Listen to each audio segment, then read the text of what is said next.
So దేవునికి మహిమ కలుగును గాక. సో మంచి దేవుడు కదా, మరి సమయం ఇచ్చినాడు మనకి, దేవునికి స్తుతులు చెల్లించాలి. మంచిది. మరి సంతోష్ హాస్టల్కి వెళ్ళిపోయాడు కదా, నందిని ఇంకా గొడవ పడ్డానికి అన్న లేడని కొంచెం దిగులు పడతా ఉంది. ఏమనిపిస్తుంది నీకు? కడవుతుంది ఏమనిపిస్తుంది? బాధగా అనిపిస్తుంది. ఓ వెరీ గుడ్. ఇంకా నీకేమనిపిస్తుందా అమ్మా? బాధ అనిపిస్తుంది. బాధలో ఏంటి బాధ? ఏంటి ఏంటి కొంచెం అంటే దాన్ని మళ్ళీ గట్టిగా చెప్పాల్సి వస్తే దగ్గరగా లేడు కదా. ఈరోజు నా టాపిక్ దగ్గరగా లేడు. దేవుడు మనల్ని ప్రత్యేకించుకున్నాడు. ఆయన మనసులో ఒక ఉద్దేశం ఉంది. అది పోయిన ఆదివారం కొన్ని మాట్లాడుకున్నాం. మొట్టమొదటి ఆయన ఉద్దేశం ఏంటంటే, ఎందుకు ప్రత్యేకించుకున్నాడు, ఎందుకు పిలుచుకున్నాడు అంటే, మనం ఎల్లప్పుడూ సంతోషంగా ఉండడం కోసం. మనం ఎల్లప్పుడూ దుఃఖంతో ఉండడానికి ఆయన మనల్ని పిలుచుకోలేదు. ఆయన మనల్ని పిలుచుకున్న మొట్టమొదటి ఉద్దేశం ఏమిటయ్యా అంటే, రిజాయిస్.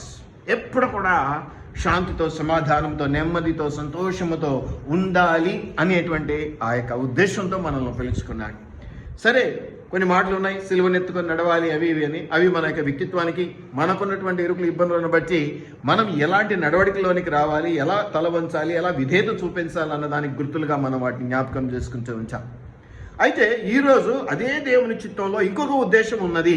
ఏమిటయ్యా అది అంటే, దూరంగా ఉండకుండా దగ్గరగా ఉండాలి నీవు అనేటువంటిది ఆయన ఉద్దేశం. ఆయన నిన్ను ప్రత్యేకించుకున్నది, ఆయన నిన్ను గొప్పగా ప్రేమించింది. ఎందుకంటే నీవు సంతోషంగా ఉండటానికి. ఇట్స్ ఓకే, అది నీవు సంతోషంగా ఉంటే ఆయనకు సంతోషమని అనుకుంటున్నావు కదా. కాదు, నువ్వు సంతోషంగా ఉండాలి అనేది ఆయన ఉద్దేశం. మరి ఆయనకు సంతోషంగా ఎప్పుడు ఉంటుంది తెలుసా? ఈమెకు సంతోషం ఎందుకు లేదు? బిడ్డ దూరం అయినాడు, హాస్టల్లో చేరాడు, అక్కడ చదువుకోవడానికి వెళ్ళిపోయాడు, ఒక 3 years 2 years ఏదో, అంటే దూరం అయ్యాడు కాబట్టి. మరి ఇప్పుడు దగ్గరికి వచ్చాడు అనుకో, మళ్ళీ సంతోషిస్తుంది. అట్లాగే నువ్వు దూరమై ఉండటం దేవునికి బాధాకరం, నువ్వు దగ్గరై ఉండటం దేవునికి సంతోషకరం. నీ సంతోషం గురించి ఆయన ఆలోచిస్తున్నట్టుగానే నీవు ఆయన సంతోషం గురించి ఆలోచించాలి. అలా ఆలోచించాలంటే మరి చెరువులను తోడి ఎత్తిపోయాలి, కొండలను పిండి కొట్టాలి, లేకపోతే ఇంకేదో చేయాలి, కోట్లు ఏదో కుమ్మరి, ఏమీ కాదట. ఏం కావాలట? దేవునితో దగ్గరతనం కలిగి ఉండాలి. అంతే, సింపుల్. ఆయన ఏం కోరుకోవట్లా, అసాధ్యమైంది ఏది చెప్పట్లా. ఏం చెప్తున్నాడు? నాతో నువ్వు దగ్గరతనాన్ని కలిగి ఉంటే, నాకు నువ్వు దగ్గరగా ఉంటే నాకు బాధ ఉండదు రాబాయ్, నాకు సంతోషం వస్తుంది, నేను సంతోషంగా ఉంటా, అందుకే నిన్ను ఇష్టపడ్డా, అందుకే నిన్ను ఏర్పాటు చేసుకున్నాను అంటే. ఎలా దగ్గరగా ఉండగలము? సో ఎలా దగ్గరగా ఉండగలము? దగ్గరగా ఉంటే దేవుని సంతోషం, ఆయన ఉద్దేశం అది. అందుకే మనల్ని ఏర్పాటు చేసుకున్నాడు, ఇందులో అనుమానం ఏమీ లేదు. ఎలా దగ్గరగా ఉండటం అంటే ఏమిటి? నీవు నేను దగ్గరగా ఉండటం అంటే ఏమిటి? అట్లాగే దేవునితో దగ్గరతనం అంటే ఏమిటి? మీ ఉద్దేశం ఏమిటి? విధేయత చూపించటం, ఆయన వాక్యాన్ని ధ్యానించటం, ప్రార్థించటం అంటే నీవు దేవునితో ముచ్చట్లు పెట్టుకోవటం. అయ్యా నాకు ఇది అవసరం, అది అవసరం అని గోదడ్డానికి కాదు. తండ్రిగా ఆయనకు అన్నీ తెలుసు, అడగకముందే మన అక్కర్లు తెలుసు. ఆయన ఎందుకో ప్రతి విషయం తెలియదా, కానీ నువ్వు ప్రార్థించాలి అంటాడు. ఏంటి ఆ ప్రార్థించడం అంటే? నువ్వు నాతో ముచ్చట్లు పెట్టుకోవాలి. చిన్నపిల్లాడు నంగి మాటలు మాట్లాడితే ఎవరికన్నా విసుగు వస్తుందా అండి? ఎవరికన్నా బాధ అనిపిస్తుందా? ముచ్చటేస్తుంది. ఇంకా గిచ్చి గిల్లి ఇంకా ఏదన్నా అట్లా చేయిస్తూ ఉంటాం కదా మనం పిల్లలతో. అది ముచ్చట. దేవునికి కూడా అది ముచ్చట. ఎందుకంటే నువ్వు దేవుని బిడ్డవు కాబట్టి నీ దృష్టిలో నీ గడ్డాలు మీసాలు ఎంత వచ్చినా దేవుని దృష్టిలో నువ్వు పొత్తిళ్ళ బిడ్డవి, అంటే ఇంకా ఎత్తుకున్నటువంటి బిడ్డవి. కాబట్టి నీవు మారం చేయాలని, నీవు గోం చేయాలని, నీవు ఇంకా కాస్త ఎక్కువగా దగ్గరతనాన్ని కల్పించి అది డాడీ ఇది డాడీ అని చెప్పుకోవాలని, ఆ ముచ్చట్లను బట్టి ఆ ముచ్చట్ల వల్ల ఇంకా దగ్గరతనం పెరుగుతుంది. ఎప్పుడైతే కమ్యూనికేషన్ ఉంటుందో, ఎప్పుడైతే మాట్లాడుకునేటువంటి స్వభావం ఉంటుందో, అది దగ్గరతనాన్ని తీసుకొచ్చి పెడుతుంది. దూరంగా సంవత్సరానికి ఒకసారి కలిసే ఫ్రెండ్స్కి, ఎప్పుడు రోజు కలుసుకునేటువంటి ఫ్రెండ్స్కి ఆ తేడా ఉంటుంది. ఆత్మీయ స్థితిగతుల్లో కొద్దిగా తేడా ఉంటుంది. సాచ్యురేషన్ పాయింట్ అంటామా, కాన్సన్ట్రేషన్ అంటామా, ఇంకేదన్నా అనుకోండి మీరు, అది కొంచెం చిక్కగానే ఉంటుంది. బంధం కొంచెం చిక్కగానే ఉంటుంది కదా. ఎప్పుడు అవసరానికి ఒకసారి వచ్చి పలకరించేటోడు ఫ్రెండ్ అయినా అవసరానికి వచ్చాడు, ఏదో చేద్దాం, లేకపోతే అదే రెగ్యులర్గా రోజు చూసేటువంటి వాడు నీ దగ్గరకు వచ్చేదని అడిగితే, అయ్యో ఇట చందాం లేరా మళ్ళీ రేపు పొద్దునే నీకు మొహం చూడాలి, ఏదైనా బాధ ఉంటే మళ్ళీ ఎట్లా కలుస్తాం, ఇలాగా దేవుడు కూడా అది కోరుకుంటాడు. కాబట్టి మొట్టమొదటి పాయింట్ ఏంటంటే దేవుని చిత్తంలో నిన్ను ప్రత్యేకించుకున్నాడు. ఇది సత్యము, ఇందులో అనుమానం ఏం లేదు.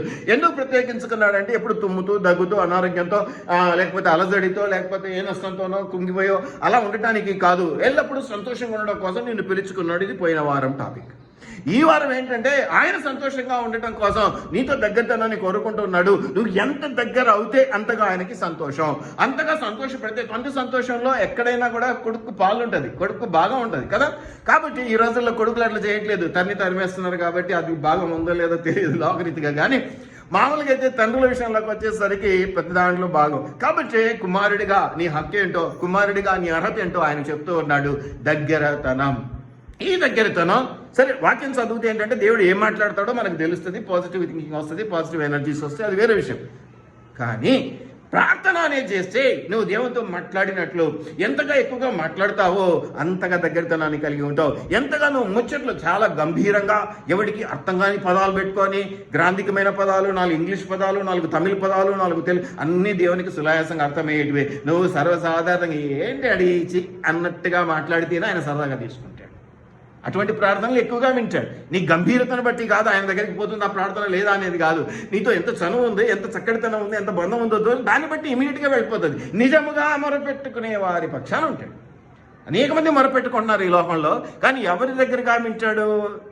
ఎవరి మొరలు తొందరగా వింటాడు? నిజముగా ఎవరు నిజంగా మొరపెట్టుకుంటారు? నాకున్న ప్రేమ, విశ్వాసం, బలం ఎక్కడ బలంగా ఉంటే వాళ్ళ దగ్గర నేను ఎక్కువగా మొరపెట్టుకుంటా, ఎక్కువగా దగ్గర ఎంత చనువుగా అంటే ఏంది బై ఇట్లా వచ్చింది బై కష్టం, లేకపోతే ఏంది బై ఇట్లా జరిగింది, ఇలా షేర్ చేసుకునేటువంటి పరిస్థితిని నేను కలిగి ఉంటాను. అలా ఉండాలి అన్నది దేవుని చిత్తమై ఉన్నది. కాబట్టి ఈరోజు మన టాపిక్ ఏమిటయ్యా అంటే దేవుడు తన చిత్తములో మనము తనకు చాలా దగ్గర, మామూలు దగ్గరతనంగా చాలా దగ్గరగా ఉండాలని ఇష్టపడుతూ ఉన్నాడు. ఆ దగ్గరతనం ఏంటయ్యా అంటే ఎక్కువగా ప్రార్థించటం. ప్రార్థనే దేవునితో దగ్గరతనం. దేవునితో నువ్వు మాట్లాడే విధానం తెలియజెప్తుంది. నువ్వు ఎలా మాట్లాడుతున్నావు, ఏం చేస్తున్నావు అనేది గంభీరతను బట్టి కాదు. నీకు ఫాదర్తో ఎంత బాగా చదవంటే అంత బాగా ఫ్రీగా అదేంటి అన్నట్టు మాట్లాడుతూ ఉంటావు. దాంట్లో మర్యాద ఉంటుంది, దాంట్లో గౌరవం ఉంటుంది, దాంట్లోనే ప్రేమ కూడా ఉంటుంది. అవునా కాదు? కాబట్టి మనం గమనించుకోవాలి. ఈరోజు నేను మీకు జ్ఞాపకం చేస్తా ఉన్నాను. దీన్ని మనము 1 తెస్సలోనికైలో 5వ అధ్యాయంలో 17వ వచనంలో కూడా మనం చూస్తాం. 17 కూడా కాదు, కరెక్ట్గా చెప్పాలంటే అవన్నీ కలిసి ఉన్నాయి. 16, 17, 18 వచనాలు కలిసి ఉన్నాయి. 16వ వచనం, 17వ వచనం, 18వ వచనాల్లో మీరు మొదట చూస్తే మొట్టమొదట పోయిన వారం వాక్యం ఎల్లప్పుడూ సంతోషంగా ఉండండి అనేది మనం పోయిన వారం మాట్లాడుకున్నాం. దేవుడు మనల్ని పిలుచుకున్నాడు ఎల్లప్పుడూ సంతోషంగా ఉండడానికి, అలా ఉండమని చెప్తూ ఉన్నాడు. ఈరోజు తర్వాత మాట ఏమిటట? ఎడతెగక ప్రార్థన చేయుడి.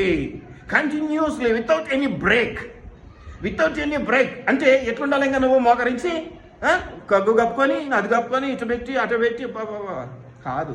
కూర్చున్నా, నిలబడినా, నడుస్తున్నా, స్నానం చేస్తున్నా, తింటూ ఉన్నా, ఏంటి అని ఒక ఫ్రెండ్తో మాట్లాడినట్టుగా, నీ పక్కన ఒక రెండి మాట్లాడుతున్నట్టుగా నీవు దేవునితో మాట్లాడుతూ ఉండటమే నీ ప్రార్థన అనగానే ఇంకా చాలా మంది సిద్ధపడి అవి చేసి ఇద్దుడిచి మోకరిస్తే ఇసుక గుచ్చుకుంటుందని ఆడ ఊడ్చి తుడిచి కాసేపటికే మళ్ళీ ఆడ మోకరించి ఇంత సీన్ లేదనుకుంటాను నేనైతే. ఇంత సీన్ లేదనుకుంటా. ఆయన మా ఫాదరు, నా డాడీతో నేను ఎట్లా ఉంటాను, అందులోనూ మామూలు ఫాదర్ కాదు, కోపిస్టి కాదు, చనువించేటోడు, ప్రేమించేటోడు, ప్రత్యేకించుకునేటోడు. నేనంటే ఎక్కువగా ముద్ద ఆయనకి. ఎటుంటుంది నా భాష, నా తీరు ఎటుంటుంది ఆయన దగ్గర? గంభీరంగా ఇట్లా కాదు అట్లా కాదు అన్నట్టుంటుందా? ఏం డాడీ ఇదే చేస్తావు అట్లా చేస్తావు అన్నట్టుంటుందా? ఎటుంటుంది? ఎంత ఫ్రీగా ఉంటుంది? నీవు అతి ఫ్రీ పరిస్థితులతో దేవునితో అనుబంధాన్ని కలిగి ఉండాలనేది ఆయన చిత్తమై ఉన్నది. అలా లేకుండా ఇలా చేస్తాడు. చాలామంది అవసరాలకి మొరపెట్టుకోవడం తప్పు కాదు, ఇతరులతో ప్రార్థన చేయించుకోవడం తప్పే కాదు. కానీ సహజంగానే ఆయన ఉన్నారా, ఈయనున్నారా, ఆ కాపరే, ఆ సంగమా, ఈ సంగమా అని ఎదురు చూస్తూ ఉంటారు పాపం ఫోన్ల మీద. ఎందుకంటే ఇప్పుడు ఫోన్ నెంబర్లు బాగా విచ్చలవిడిగా రీల్స్లో వస్తూ ఉన్నాయి, అన్ని చోట్ల వస్తున్నాయి, సంఘాలలో వస్తూ ఉన్నాయి. ప్రేయర్ టవర్స్ అని సపరేట్గా ఏర్పాటు చేసుకుంటారు సంఘాలలో. ప్రేయర్స్ టీమ్ అనేది కూడా ఉంటుంది, ప్రేయర్ టవర్ అనేది కూడా ఉంటుంది. మన దగ్గర అంత లేదు, ఉన్నాం 10 మందికి 20 మందికి అది పెట్టలేం. కాబట్టి మీరు గమనిస్తే ప్రేయర్ టవర్కి ఫోన్ చేద్దామా అంటారు. అది ఎవరో కొంతమందికి కాదు, చాలా సంఘాలలో ప్రేయర్ టవర్స్ ఉంటాయి. ఒక 5 మందిని 10 మందిని అలా పొద్దు నుంచి కూర్చోబెట్టేస్తారు. ఫోన్లు వస్తూ ఉంటాయి, వాళ్ళు ప్రార్థన చేస్తూ ఉంటారు. అయితే ఇక్కడ ఏమైపోయిందంటే వాళ్ళ గురించి ఎక్కువ ఆలోచన ఉంటుంది, మన మీద మనకు నమ్మకం ఉండదు. ఎందుకంటే మనతో టచ్ సరిగా లేదు కదా దేవునికి. కాబట్టి నేను ప్రార్థన చేస్తే ఇంటాడో లేదు పాపం, ఎందుకంటే వీఆర్ నాట్ ఫ్రీ బర్డ్స్, ఎందుకంటే అంత చనువు లేదు మా ఇద్దరి మంది. కాబట్టి సుజాతక్క కొంచెం నీకు చనువు కదా, బాగుంటావు కదా ఆత్మీయంగా, కొంచెం చేయక్క నాకు ప్రార్థన అంటారు అన్నమాట. కొంచెం బాధ అనిపిస్తుంది, కానీ తప్పదు, బిజినెస్ నడవాలి కదా, వ్యాపారం నడవాలి కదా సంఘాలకు. కాబట్టి నువ్వు చెప్పినా వినాలి, మేము చేయాలి. నువ్వు చెప్పకుండా చెప్పి ఎవరో ద్వారా వచ్చినా చేయాల్సిందే, లేకపోతే అయ్యగారికి తెలిసినా చేయలేదు చూడని సంఘానికి రావడం మానేస్తాడు. It's a business. కానీ నిజంగా దేవునితో అన్నటువంటి అనుబంధంలో నువ్వు గట్టిగా ఉంటే నువ్వు మొరపెట్టుకో. ఎక్స్ట్రా ఇది అంతే, నువ్వు తినే తిండి నువ్వు తిను, ఇది ఎక్స్ట్రా అప్పుడప్పుడు తాగే హార్లిక్స్, అప్పుడప్పుడు తాగే బూస్ట్ లాంటిది. నీ ప్రార్థన కొండెక్కి చేసేసి పకోళ్ళ ప్రార్థన అనుకుంటే అది మళ్ళీ ఎటుంటుందో ఇంకా మనం ఏం చెప్పక్కర్లా. ఈ రోజుల్లో అదే తయారైపోయినాం మనం, అదే తయారైపోయినాం. అందుకే ఎక్కడ పోయినా నేను ప్రేయర్ రిక్వెస్ట్ అంటే లేవు సార్ నాకు అంట. నేను చెప్పను ఎవరికి, నేను చేసుకుంటా తర్వాత. గర్వం అనుకుంటారు అనుకోని, అది గర్వమో నా బల విశ్వాసమో నాకే తెలియదు. కాబట్టి మనం చాలా జ్ఞాపకం చేసుకోవాలి. మొట్టమొదటి ఏంటంటే ఎల్లప్పుడూ ఆ మాట మీరు జ్ఞాపకం చేసుకోండి, ఎవ్రీ టైం, ప్రతి మూమెంట్ సంతోషంగా ఉండండి. అందుకే పిలుచుకున్నాడు.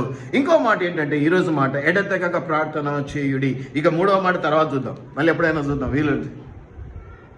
ఈ రోజుకు మాత్రం ఎడతెగక ప్రార్థన చేయుడి. ఇంకా ఏమంటారంటే ప్రే వితౌట్ సీజింగ్ అంటారు ఇంగ్లీష్లో. అంటే ఎడతెగక ప్రార్థన చేయుడి అన్నదే దాంట్లో మాట. మీరు గమనించేటట్లయితే మరి ఎట్లా ఇది అనే దానికి యేసుప్రభు దగ్గర కూడా కొన్ని మనకు ఉదాహరణలు దొరికాయి. లూకా సువార్తలో మీరు చూసినట్లయితే 11వ అధ్యాయం నుంచి చూస్తే, లూకా సువార్త 11వ అధ్యాయంలో 5 నుంచి వచనాలు కొన్ని చూస్తే, లూకా సువార్త 11వ అధ్యాయం 5 నుంచి కొన్ని వచనాలు చూస్తే,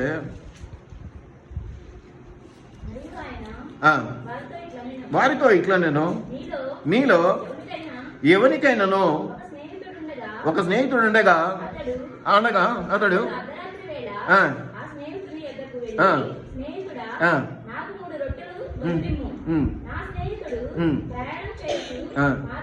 చివరి వచనం చదువు నైనా, 10వ వచనం చదువు.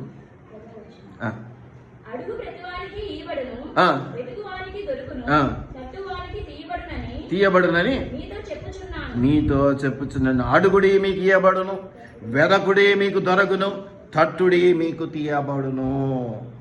ఎంత తండ్రి అయినా నువ్వు చేయాల్సింది ఏదో యాక్షన్ ఉంటుంది, కొద్దిగా నువ్వు చెప్పుకోవాల్సింది ఏదో కొద్దిగా ఉంటుంది. అలా చెప్పుకోవడమే ఆయన ఇష్టపడతాడు.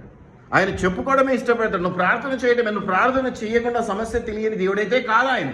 నువ్వు ప్రార్థన చేయకముందే నీ సమస్య ఏంటో ఆయనకు తెలుసు.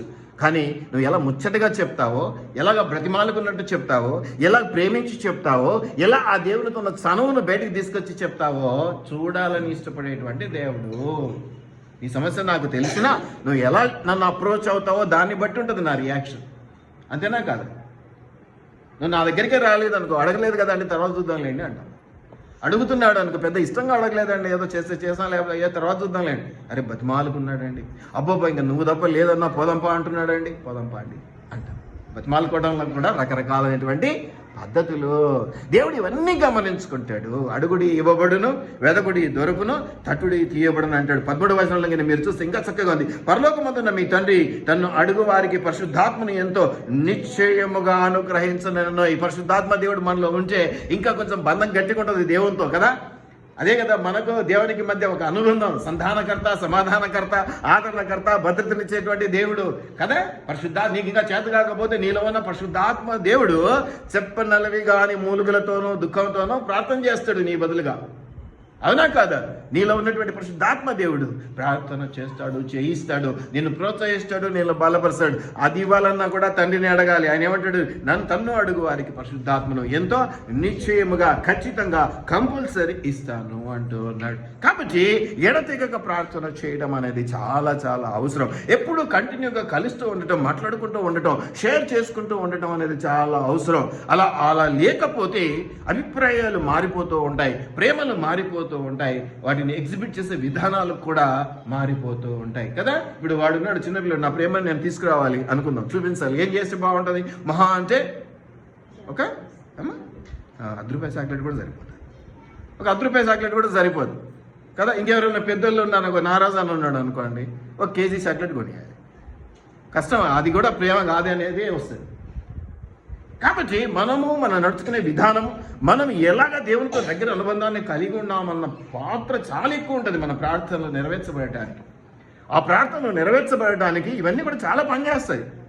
పని చేయకుండా ఉండేటివి ఏమీ లేవు. ప్రతిదీ కూడా తమ వంతు పని ఏదైతే చేస్తూనే ఉంటుంది.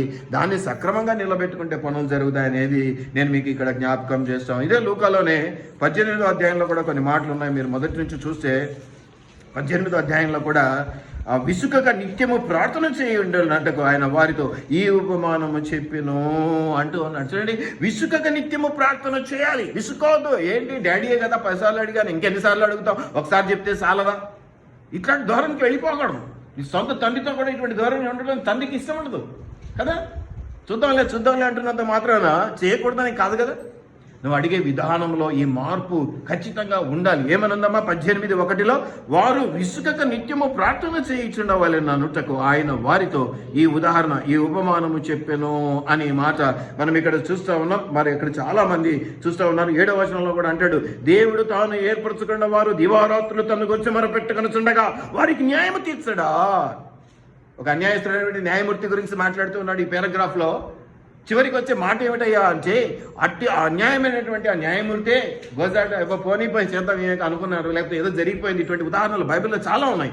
అయితే ఇక్కడ ఏమంటున్నాడంటే, దేవుడు తాను ఏర్పరచుకున్న వారు అనే మాట పైన ఆదివారం కూడా చూపించినాడు. ఆయన మనల్ని పిలుచుకోలేదు. చాలా మంది ఏమంటారంటే, ఏదో పెద్ద నేను రక్షించబడి నేను ఉండబట్టే నడుస్తుంది దేవునికి అని అనుకుంటూ ఉంటారు. అదేం లేదండి బాబు, నువ్వు ఉన్నా లేకపోయినా దేవునికి పెద్ద ఫరక్ పడదు. కానీ ఆయన ప్రేమమయుడు కాబట్టి ఖచ్చితంగా నీకుండే గుర్తింపునైతే ఇస్తాడు, నీకుండే పలుకుబడి అయితే ఆయన దగ్గర అదే ఉంచుతాడు. నువ్వు ఎట్టన్నా చేయి, ఏమన్నా చేయి, ఆ ప్రేమను గుండెల్లో దాచుకుంటూనే ఉంటాడు. ఒక తండ్రి పాత్ర ఆయన కరెక్ట్గా చేస్తూ ఉంటాడు. మీరు ఇక్కడ గమనించినట్లయితే దేవుడు తాను ఏర్పరచుకున్న వారు ఎట్లా అంటమ్మా, ఒక పూట, ఒక అర్ధపాట, అవసరం ఉంటే చర్చికి వచ్చి, అవసరం లేకపోతే చర్చికి రాకుండా ఇలా చేస్తే కాదు. దివారాత్రులు, డే అండ్ నైట్. దివారాత్రులు అంటే అర్థం ఏమిటి? డే అండ్ నైట్ నువ్వు ప్రార్థిస్తూ ఉంటే ఆలకించడా, వారికి న్యాయం తీర్చడా అంటే అర్థం ఏంటో తెలుసా? క్వశ్చన్ మార్క్లో తీరుస్తాడు, ఖచ్చితంగా తీరుస్తాడు, నిశ్చయముగా తీరుస్తాడు. నువ్వు అడిగినవన్నీ ఇవ్వడానికి ఆయన సిద్ధపడే ఉంటాడు అనేది మీరు జ్ఞాపకం చేసుకోవాలి. కాబట్టి దేవునితో దగ్గరతనం అనేటువంటి అంశాన్ని నేను మీకు జ్ఞాపకం చేస్తున్నాను. అది ఆయన చిత్తము, అలా ఉండటం ఆయనకి ఇష్టము. మనం అలా ఉండాలి అంటే ఏదో చేస్తే, అంటే మిగతావన్నీ చేయకూడదని కాదు నా ఉద్దేశం. అంటే ప్రేమగా ఏదైనా చేసి దేవుడు దయదలచమంటే బీదలను చూస్తూ ఏవి కూడా తప్పు కాదు, అవన్నీ చేయవలసినవే. ముఖ్యంగా అవన్నీ కూడా దేవునితో అతి దగ్గరతనాన్ని కలిగి ఉండి చేయటం అనేది మనకు ఆశీర్వాదము. దేవుణ్ణే దూరంగా పెట్టి ఆయన పనులన్నీ చేసినంత మాత్రాన నీకు ఉపయోగం లేదు. తండ్రిని అనాథాశ్రమంలో జరిపించి తండ్రి పేరు మీద నువ్వు ఇంటికాడ అన్నదానం చేస్తే వచ్చేది ఏముంది చెప్పండి? అర్థమైందా నా టాపిక్? తండ్రినేమో అనాథాశ్రమంలో చేర్పిస్తారు, వృద్ధాశ్రమం, అనాథాశ్రమం కాదు. ఏవో అప్పుడప్పుడు ఫ్లోలో పోతుంటుంది.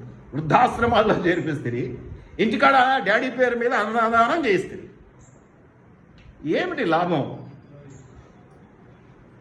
దేవుడు మెచ్చిన ఇటువంటివన్నీ కూడా ఇవి మనం జాగ్రత్త పరచుకోవాలి, మార్చుకోవాలి. ఈ అంశాలను మనం జ్ఞాపకం చేసుకో. తన గురించి మొరపెట్టుకున్న వారు ఆయనను మనుష్య కుమారుడు వచ్చినప్పుడు ఆయన భూమి మీద విశ్వాసం కనుగొనడం అనే ఒక ప్రశ్న కూడా మనకి ఇక్కడ దొరుకుతుంది. మీరు గమనించండి. కాబట్టి ఎంత జాగ్రత్తగా ఉండాలి, ఎలాగ ఉండాలి, ఆయన మహిమపరచాలి అనేటువంటి అంశాలను మనం ఇక్కడ చూస్తూ ఉన్నాం. అట్లాగే ఇంకొకటి కూడా ఇదే మొదటి తెస్సలోనికీయులు 5:17 మనం చూసాం. ఏమని ఉందంటే, నిలకడగా నిరంతరం ఎడతెగక ప్రార్థించుట అనేది ఇప్పుడే చదువుకున్నాం. అలాగే రోమీయులు 12:12 కూడా మీరు ఒక మాట చూడగలరు. త్వరగా ఎక్కువ రెఫరెన్స్లోకి వెళ్ళిపోతే ఎక్కువ సమయం అయిపోతుంది. 12:12 ఒక మాట ఉన్నది, నిరీక్షణ గలవారే సంతోషించుచు శ్రమయందు ఓర్పు గలవారే. ఏమా, శ్రమయందు ఓర్పు కలిగి ఉండాలి, సహనంగా ఉండాలి. అంత మాత్రం చేత అయిపోలేదు, దాంట్లో ముగింపు రాలేదు. ఇంకేం చేయమన్నాడమ్మా? పట్టుదల కలిగి ఉండే, ఎడతెగక ప్రార్థించుడే, నిలకడగా ప్రార్థించుడే, నిరంతరము ప్రార్థించుడే. ప్రార్థన అనేది దేవునితో నీకుండేటువంటి దగ్గరతనానికి ఒక గుర్తు. ఆ గుర్తును నువ్వు ఎంతగా తీసుకొచ్చుకుంటే అంత మంచిది, ఎంత బలపరుచుకుంటే అంత మంచిది అనేది అంశం ఈరోజు. దీంతో పాటు ఏమంటున్నాడంటే, చాలా చక్కటి మాట ఏమని అంటున్నాడంటే, ప్రార్థన ఎందుకు జరగదండి, ఎందుకు జరగదు అనుకుంటే జరగాలి. గొప్ప దేవుడు, మహిమగల దేవుడు, గొప్ప ఇది అది అని అంటూ ఉన్నావు. ఎందుకు చేయడు? చేయకపోవడానికి నీకు ఆయనకి మధ్య ఉండేటువంటి అనుబంధంలో ఏదన్నా తేడా ఉందేమో, ఫ్రెండ్షిప్లో ఏదన్నా తేడా ఉందేమో. అలా లేకపోతే నిజంగా నీకు గట్టి స్నేహమే ఉంటే, గట్టి బంధుత్వమే ఉంటే ఎందుకు జరగదండి? ఎందుకు చేయడండి? ఎందుకు చేయడు?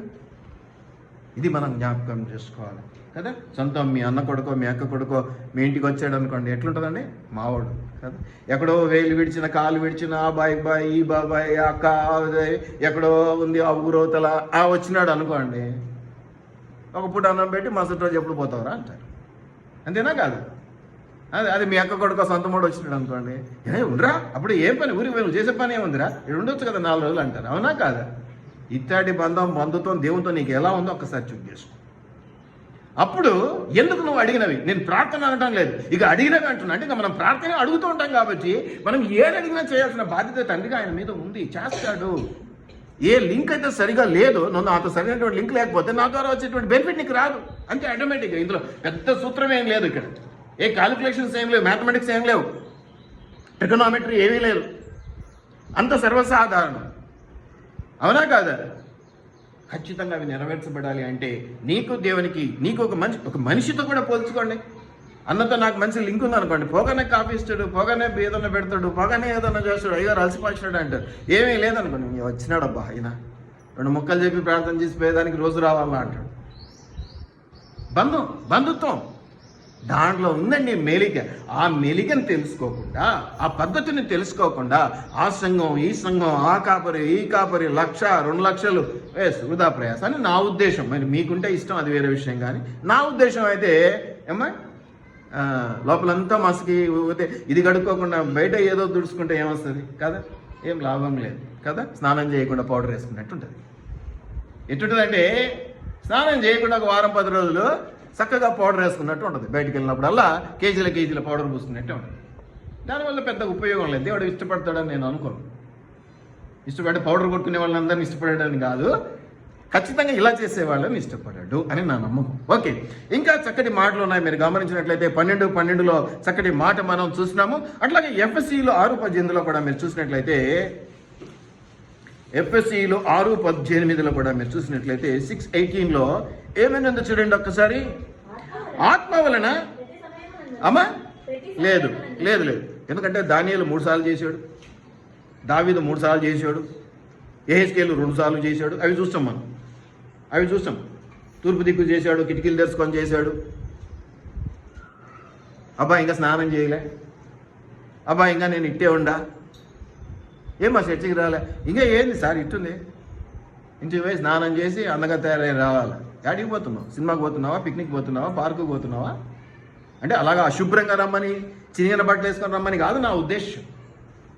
దానికోసం కూడా నువ్వు సంఘాన్ని వదులుకునే పరిస్థితి వస్తే తప్పు అంటున్నాను నేను. అలా సిద్ధపడటానికి నువ్వు సమయం తీసుకొని దేవుని నెగ్లెక్ట్ చేస్తే తప్పు అంటావు. ఇక్కడ ఏముంది ఒకసారి చెప్పండి అమ్మా. ప్రతి సమయమందును ఇది అది అని లేదు. నువ్వేమంటున్నావంటే ఒకవేళ ఇది అడిగితే కష్టమేమో అట్లా. నేను ఎప్పుడు చెప్తాను, అలా అనుకోకండి. నువ్వు 5 రూపాయలు అడిగితే ఎంత ఫ్రీగా నీకు ఇవ్వగలడో దేవుడు.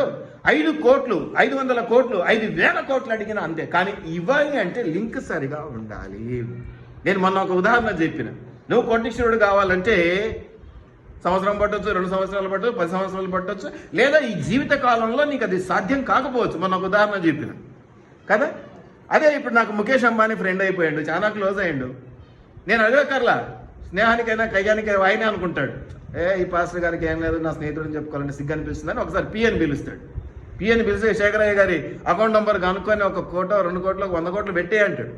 ఎంత టైం పడుతుంది నాకు ఫోన్పేలో రావడానికి? నిమిషం పడుతుంది. నిమిషంలో నేను ఏమైపోయినా కోటీశ్వరుడిని అయిపోయినా. ఏమైపోయినా మరి ఆయనే అంత చేస్తే దేవుని దగ్గర ఇంకెంత ఉంటుంది, ఎంత చేయగలడు? ఆయనకంటే గొప్పవాడా కాదా దేవుడు? ఆయన అందరిలో గొప్పవాడు కావచ్చేమో, కానీ దేవుని కంటే గొప్పవాడైతే కాదు కదా ఏ దేవుడైనా వాళ్ళ దృష్టిలో. కాబట్టి దయచేసి జ్ఞాపకం పెట్టుకోండి, నకరాలు చేయకండి, నాటకాలు ఆడకండి, మాయాజాలం చేయకండి. అది మీకే తిరిగి చుట్టుకుంటుంది. దేవునితో ఎలా ఉండాలో, కాపరితో ఎలా ఉండాలో, సంఘంలో ఎలా ఉండాలో ఖచ్చితమైనటువంటి స్వభావంతోనే ఉండాలి. అవునంటే అవునన్నట్టు, కాదంటే కాదన్నట్టు మనం ఉండి తీరాలి. అలా లేకపోతే ఎప్పుడో ఎక్కడో చోట గొడ్రాయిగా తగులుతుంది. గొడ్రాయి అంటే పోతుంటే ఏదైనా రాయి తగులుతుంది కాళ్ళకు, దాన్ని గొడ్రాయి అంటాం. మీరేమంటారో తెలియదు. గొడ్రాయి తగిలితే ఏమవుతుంది? దెబ్బ తగులుతుంది. దెబ్బ తగిలితే ఏమవుతుంది? గాయం అవుతుంది. గాయం అయితే ఏమవుతుంది? బ్లడ్ వస్తుంది. బ్లడ్ వస్తే ఏమవుతుంది? హాస్పిటల్ పోతే ఏమవుతుంది? కట్టుకడితే ఏమవుతుంది? అంతతో పోదండి. నేను ఇంకా చెప్పాలంటే అది సీమ్ పడుతుంది. సీమ్ పట్టాక సెప్టిక్ అవుతుంది. సెప్టిక్ అయినాక కాలు తీసేయాల్సి వస్తుంది. తగిలింది ఏంటి? పలకరా. పోయింది ఏంటి? ఎందుకు పోయిందంటే నేనంటాను దేవుడితో సరైన సక్రమ సంబంధం లేక అంటాను. కాపర్లు అవే కదా చెప్తారు. అంతకంటే ఏం చెప్తారు? దేవునితో సరైనటువంటి సంబంధం లేక గొడ్డుతో పోయేదాన్ని గొడ్డలుగా తెచ్చుకుంటాము. అర్థమవుతున్నాను సామెత? దయచేసి జ్ఞాపకం పెట్టుకోనండి. జాగ్రత్తగా ఉందాం. ఎడతెగక ప్రార్థించడం, నిరంతరం ప్రార్థించడం అంటే నువ్వు ప్రార్థన చేస్తే ఆయన కాలు ఎగిరేస్తాడు. కాదురా భయ్, నువ్వు కొడుకు కాబట్టి నీ ముచ్చట్లు చెప్తే అంత సంతోషం ఆయనకి, ఎంతగా దగ్గరతనం ఉంటే అంత సంతోషం తండ్రికి. అందుకని చేయమంటాడు. నువ్వేమనుకుంటావు అంటే నాకు చాలా ఇదే, ఇంకా నేను చెప్పిందంత తింటాడు, అందుకే ఎప్పుడు ప్రార్థన చేయమంటాడు. అద్య అని నువ్వు కిరాణా సరుకుల లిస్టు చదువుతావు. ఆయన దగ్గర కూడా కిరాణా లిస్టే కదా. మళ్ళీ బేర వాడతావు. ఇది ముందు చేయి, అది తర్వాత చేయి, ఇది తప్పు మర్చిపోయి ముందు రాసిన. కొంతమంది ప్రార్థనలు బలి ఉంటాయి. ఈ ముందు ఇది కాదు, తర్వాత అది కాదు, ఇది ముందు అని దేవునికి చెప్తారు. ఆయనకి అమాయకుడు పాపం, ఏం తెలుసు ఆయనకు? ఏది ముందు ఇయ్యాలో, ఏది వెనక ఇయ్యాలో, ఏది ఎంత ఇయ్యాలో, ఏది ఎప్పుడు ఇయ్యాలో ఆయనకి ఏం తెలుసు అన్నీ మనమే చెప్పాలి కదా. ఏమంటారో దీన్ని నాకు తెలియదు. ఈ విశ్వాసుల గొప్పతనమో, విశ్వాసుల వెర్రితనమో, విశ్వాసుల పిచ్చితనమో మనకు తెలియదు. కాబట్టి దయచేసి జ్ఞాపకం పెట్టుకున్నట్టు ప్రియమైనటువంటి దేవుని బిడ్డలారా, ఎంత చక్కటి మాట ఉందంటే ఏమన్నది నాయన, మళ్ళీ ఒక్కసారి చదివి ముందుకు వెళ్ళిపోదాం. 6:18 సమయమందును ప్రతి విధమైన ప్రార్థనను విజ్ఞాపనను చేయొచ్చు. ఆ విషయమైన సమస్త విషయంలో అదంతా కూడా పట్టుదల అనే మాట మళ్ళీ మనం ఇక్కడ కూడా చూస్తున్నాం. పట్టుదల కలిగి ఉండాలి, వదిలిపెట్టొద్దు. పట్టరాదు, పట్టిన పట్టు విడవరాదు. తెలుగులో సామెతలు ఇవన్నీ. పట్టరాదు, నువ్వు రావద్దు, అవసరం లేదు. నీలాంటి 100,000 మంది ఉన్నారు దేవుని కొరకు. వచ్చావా, నీ ఉనికిని కాపాడుకో, నీ గొప్పతనాన్ని కాపాడుకో, నీవంటూ ఏమిటో దేవుని దగ్గర నిరూపించుకో. ఇచ్చాడు అవకాశం, ఎన్నో అవకాశాలు ఇస్తూ ఉన్నాడు నిరూపించుకోవడానికి. ఎప్పుడు ఫెయిల్ అంటాం, ఒకసారి పాస్ అయ్యి చూపిద్దాం, కనీసం 35 మార్కులతో. ఎప్పుడు 30 మార్కులతో పాస్ అయ్యి గ్రేస్ మార్కులు 5 కలుపుతారు అంటే ఏం బాగుంటుంది? అసహ్యం, చీ కదా, బాగోదు. దయచేసి జ్ఞాపకం పెట్టుకోనండి. 90లు 100లు తెచ్చుకోవాలి. మీ పిల్లలు అలా చదివితే సంతోషపడతారు, అలా చదవకపోతే ఏమో బాధపడతారా? పోమ్మ ఏం బాధపడతారు? ఇప్పుడు మనకి కొట్టడానికి తిట్టడానికి టైం సరిపోదు. ఈ బాగలు కొట్టడం, మూతి బాగలు కొట్టడానికి టైం సరిపోదాయి. చదువు మేము చదవక ఇట్టయినాం, నువ్వన్నా చదువు అంటే వాడు ఎప్పుడో ఒక రోజు పెద్దగా అయినాక నీకు చదువబ్బలే, నాకు ఎట్లా అబ్బుతుంది డాడీ అంటాడు. నువ్వు చదువబ్బకనే ఇక్కడ తయారైనావు, మళ్ళీ మాకెట్లా అబ్బుతుంది డాడీ అంటాడు. దయచేసి జ్ఞాపకం పెట్టుకోనండి. సో మంచిది. అలాగే కొలసీలు 4:2, కొలసీలకు రాసినటువంటి పత్రిక 4:2, కొలసీలకు రాసిన పత్రిక 4వ అధ్యాయం 2వ వచనంలోను ప్రార్థన ఏందో నిలకడగా ఉండి, ఏదో ఇంకొకటి లింకు కలిపెట్టాడు. ఒకటి కాదు 2 కలిపాడు. ఏమంటాడమో ప్రార్థన ఏందో నిలకడ అనేది మనం చెప్పుకుంటూ వస్తున్నాం. అసలు నా టాపిక్ ఈరోజు అది. కాబట్టి దేవునితో దగ్గరతనంగా ఉండాలని మొదలుపెట్టి ఆ దగ్గరతనం ప్రార్థన ద్వారానే, ప్రార్థన అంటే ఇలా ఉండాలని చెప్పుకుంటూ వస్తున్నాను. ఇక్కడ ఏం చెప్పాడంటే నిలకడగా ఉండు. Yes, standard. ఈరోజు ఇంత, ఆ రోజు ఇంత, కష్టం వస్తే 10 గంటల ప్రయాణము, లేకపోతే 10 నిమిషాల ప్రార్థన కుదరదు. అట్లా కుదరదు.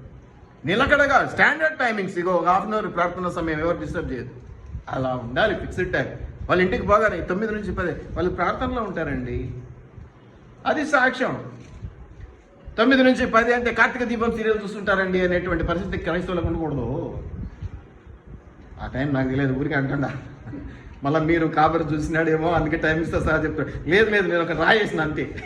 కొంతమంది పట్టుకుంటారు, ఈ తప్పు పట్టుకొని నన్ను కూడా ఏకుతారు. ఇంకా రేపొద్దున ఆయన చూసాడు, అందుకే ఆయనకు తెలుసు టైమింగ్స్ అసలు. లేదు, నేను గాలిలో ఒక రాయేసిన అంతే, నాకు టైమింగ్స్ తెలియదు, ఏం తెలియదు.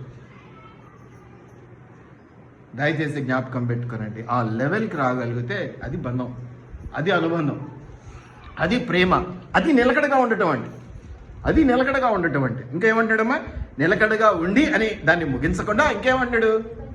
ఇవన్నీ తర్వాత మేట్లు ఎప్పుడైనా నెక్స్ట్ టాపిక్లో చూద్దాం. ఎందుకంటే నేను మొదటిసారి చదివినప్పుడే మొదటి దశలోనికలు 5:17లోనే చెప్పాను. ఇది ఇంకా తర్వాత ఇంకా ఉంది, ఎప్పుడన్నా వీలైతే చూద్దాం. ఈ మంత్ ఇది ముగింపు వారం కాబట్టి ఇది చూపించేసి ముగించేద్దాం అనేసి. ఏమిటంటే తర్వాతది కృతజ్ఞత గలవారయ్యుండి, చేసిన మేలును మర్చిపోకండిరా బాబు. ఇది ఎక్కడ చూసినా కాపర్లకు ఇబ్బంది. మరి బయట ఎట్లుంటారో తెలియదు, కానీ మా దగ్గర అయితే ప్రేయర్ రిక్వెస్ట్లు ఇస్తారు, మళ్ళీ ముఖం చూపించరు. రుబీనా రావట్లా, మేమైతే చేస్తున్నాం ప్రార్థన. రుబీనానేనా చేస్తున్నాం, మరి తప్పలా. ఒకసారి మాట ఇచ్చాం చేస్తామని రాసుకొని చేస్తాం, మళ్ళీ ఆ తర్వాత ఇప్పటి వరకు ముఖం చూపించలే అమ్మాయి. కృతజ్ఞత గలవారయ్యుండి, చేసిన మేలు మర్చిపోయే వరకు ఉండకూడదు. నీకోసం నేను ఉపవాసం అంటే ప్రార్థన చేస్తున్నాను, మేలుకొని ప్రార్థన చేస్తున్నాను, నా దేవునితో నాకున్న చనువును బట్టి ఈ అని బతిమాలుకుంటున్నాను, గోజాడుతున్నాను, గోము చేస్తున్నాను, మొండి చేస్తున్నాను, ఏదో ఒకటైతే చేస్తూ ఉన్నాను నీకోసం. మరి నీకెక్కడుంది కృతజ్ఞత? నీకెక్కడుంది కృతజ్ఞత? అంటే కృతజ్ఞత అంటే ఏదేదో తెచ్చియాలి కదా, ఏదన్నా అదే కాదు. నువ్వు కనపడడం కూడా కృతజ్ఞతలో భాగమే. అప్పుడు పోతా ఇప్పుడు పోతా ఎలా ఉన్నావు, తిన్నావా అయ్యా అని అడిగితే అది కూడా దాంట్లో భాగమే. అంతేగాని కాపర్ దగ్గరికి పండు పొలమో తీసుకెళ్ళాలి, స్వీట్, ఆ రోజులు లేవు ఇప్పుడు, అవన్నీ కావు ఇప్పుడు. కనీసం పలకరింపు, కనీసం ప్రేమ, ఇది కోరుకుంటే మళ్ళీ దాన్ని ఇంకో రకంగా తీసుకెళ్తారు. కృతజ్ఞత లేని జీవితాలతో దాన్ని ఇంకో మాట ఏమంటారు తెలుసా? కృతజ్ఞులై ఉండటం అంటారు. కృతజ్ఞులై ఉండటం అంటే కృతజ్ఞత లేని జీవితాలు. ఏదో చెప్పావా, చేస్తుంటాడు, వాని కర్మ, వాడు పాస్టర్, వానికి ఏముంది, మనం ఎందుకు మళ్ళీ మళ్ళీ అడగటం అనుకుంటారు. అది తప్పు. దానివల్ల కాపరి ఎంత చేసినా మీకు నెరవేరదు. మీరు చివరికి వచ్చి ఏమంటారంటే మళ్ళీ అప్పుడు కూడా రాయి కాపరి మీద, ఏంటి ఆయన ఉపవాసం ఉండి ప్రార్థన చేయలేదు, మా మీద ఇష్టంతో ప్రార్థన చేయలేదు, అసలు జరగాలని చేయలేదు అని కాపరి మీద మళ్ళీ ఒక మాట చెప్పాలంటే రాళ్ళతో కొట్టరు, మళ్ళీ ఒక ముళ్ళ కిరీటం తెచ్చి పెడతారు కాపరి నెత్తిన కూడా. యేసుప్రభు పెట్టి అలవాటైంది కదా, ఇంకా కాపరి నెత్తిన కూడా కాదు. మీరు మళ్ళీ కృతజ్ఞత కలవాలి. ఒక్కసారి థ్యాంక్స్ చెప్పి చూడు, రెండోది జరుగుతుంది, మూడోది జరుగుతుంది, నాలుగోది జరుగుతుంది. మొదటి దానికి నువ్వు థ్యాంక్స్ చెప్పడం అంటే లోకరీతిగా మన ఇద్దరి మధ్య గురించి చెప్పట్లా, దేవుని పరంగా కృతజ్ఞత కలవారేయుడి. అలా ఉంచే ఇంకా చేయడానికి ఇష్టం పడుతుంది. ఇంకా ఎవరికైనా మనుషులకైనా కూడా ఇంకా విధేయత కలిగినటువంటి బిడ్డలకు ఇంకా చేయాలనిపిస్తుంది. ఆపివేయాలనిపించదు, సహాయం నేను ఆపను, చేస్తూనే ఉండాలనిపిస్తుంది. ఎందుకంటే నువ్వు నా పట్ల అంత ప్రేమ చూపిస్తున్నావు, అంత విధేయత చూపిస్తున్నావు, అంత భద్రతనిస్తున్నావు, నాకు అంత క్షేమాన్ని ఇస్తున్నావు. ఇక నిన్నొదలు నేను ఎక్కడికి పోతాను? ఇది మనం జ్ఞాపకం పెట్టుకోవాలి. తర్వాత ఇంకొక మాట, ఫిలిప్పీలు 4:6 ఒకసారి చూద్దాం. ఫిలిప్పీలు 4:6లో ఏమన్నా చూడండి ఒక్కసారి. దేనిని గురించి యోచించపడకూడదు కానీ ప్రతి విషయంలోనూ ప్రార్థన విజ్ఞాపనముల చేత, మళ్ళీ ఏం చెప్తున్నాడు ఇక్కడ కూడా, ఇది చాలా చోట్ల ఉంది, మీరు మర్చిపోతారు. రిక్వెస్ట్ చెప్తారు, ఆ రిక్వెస్ట్ అయింది లేదు కూడా చెప్పరు, మళ్ళీ జరిగిందా లేదా అని కూడా మీరు చెప్పరు. కానీ ఇక్కడ ఏమంటున్నాడంటే కృతజ్ఞత అంటే ఏంటి, మళ్ళీ వచ్చి చెప్పాలి. మీరు గమనించినట్లయితే 10 మంది కుష్ఠవ్యాధి కలిగినటువంటి వాళ్ళు యేసుప్రభు దగ్గరికి వచ్చినారు, తర్వాత ఏదో మాట్లాడినారు, వెళ్ళిపోతున్నారు. ఇదంతా కథ కాబట్టి టైం తీసుకోకుండా వెంటనే తూగిగా చెప్తున్నారు. వెళ్ళిపోయేటప్పుడు మార్గం మధ్యలోనే వాళ్ళకి ఉన్న కుష్టు తొలగిపోయింది, వాళ్ళు శుభ్రపరచబడ్డారు, వాళ్ళు బాగుపరచబడ్డారు, వాళ్ళకి స్వస్థత వచ్చింది. ఆ తర్వాత 9 మంది వెళ్ళిపోయారు, ఒక్కడు రిటర్న్ వచ్చాడు. అప్పుడు యేసుప్రభు మొట్టమొదటిగా ఏమన్నాడు తెలుసా? మిగతా 9 ఏది అని అడిగాడు. మిగతా 9 మంది ఏది? వాళ్ళకు కూడా ఇదే మేలు జరిగింది కదా, మరి అలాగని వాళ్ళని కోపగించుకోలేదు, మళ్ళీ క్షపించి వాళ్ళకి మళ్ళీ వచ్చు కాక కుష్టు అని అనలేదు. ఎందుకంటే ప్రేమ కలిగినటువంటి దేవుడు ఎప్పుడు అలా అన్నాడు. కానీ నీ బాధ్యత ఏంటి? కానీ ఈయన్ని బట్టి కొంచెం ఎక్కువ సంతోషించాడు కదా. ఖచ్చితంగా అదైతే సత్యం. ఎందుకంటే వాడు రిటర్న్ వచ్చి, దేవా నీ వల్ల నాకు మేలు జరిగింది అది అంటే, అప్పుడు ఆయన అన్నాడు, పో యాజకునికి కనిపించుకో, తర్వాత మోషే ధర్మ ప్రకారం ఏదైతే చేయాలో అవి చేసే అన్నాడు. కాబట్టి ఇది జ్ఞాపకం పెట్టుకోండి, కృతజ్ఞత కలవారమై జీవించాలి. చేసిన మేలును మర్చిపోయి వెన్నుపోటు పొడిచే వారుగా మనం ఉండకూడదు. కాపరికి కానీ సంఘానికి కానీ దేవునికి కానీ హానికరమైనటువంటి వారిగా మనం మార్చబడకూడదు. ఎప్పుడూ లొంగినటువంటి వారముగా, విధేయత చూపించేటువంటి వారముగా, చక్కటి ప్రేమానుబంధాన్ని నిలబెట్టుకునేటువంటి వారముగా, ఆ బంధాన్ని కాపాడుకునే వారంగా మాత్రమే మనం ఉండాలి కదా. ఏదైనా జరుగు, ఇంట్లో కూడా జరుగు, మొట్టమొదట కుటుంబ ప్రార్థన ఫుల్ స్టాప్, బైబిల్ చదవటం ఫుల్ స్టాప్, అంతే కదా. కోపం అంతా దేవుని మీదకి మల్లుతుంది కదా. ఎవరి మీద ఏ కోపం అన్నా ఉండని, మొట్టమొదటి మనం చేసేది ఏంటంటే ప్రార్థన వదిలేస్తాం, బైబిల్ చదవటం వదిలేస్తాం, చర్చికి రావటం మానేస్తాం, దేవుని మాట ఏం చేసినాడన్నా ఆదివారం చర్చికి పోతుంటే కానీ ఏం జరగలే, అందుకని మానేసిన. ఏం బుద్ధిందిరా నీకు బాబు? ఏం జరగాలి? నువ్వు బతుకున్నావు చాలదా? ఇంకా ఏం జరగాలి? మరి జరగాలంటే ఎక్స్ట్రా ఏమైనా చెయ్యి నువ్వు దేవుని కోసం. ఎందుకు చేయడం? జరగదని దేవుడు ఏం ఫుల్ స్టాప్ పెట్టి కూర్చోలేదు కదా. దయచేసి వీటిని జ్ఞాపకం పెట్టుకోవాలి. తర్వాత మరి క్లియర్గా మనకు చెప్తున్నాడు ఏంటంటే, ఈ యొక్క ఎడతెగక ప్రవర్తించడం అనేది మనం గమనిస్తూ ఉన్నాం. అనేక విషయాలు మనం మాట్లాడుకున్నాం. ఎడతెగక నిరంతరం పట్టుదల కలిగి. అయితే మొట్టమొదటి ఏంటంటే ఏమి ప్రార్థించాలి? మొట్టమొదటి విశేషిస్తే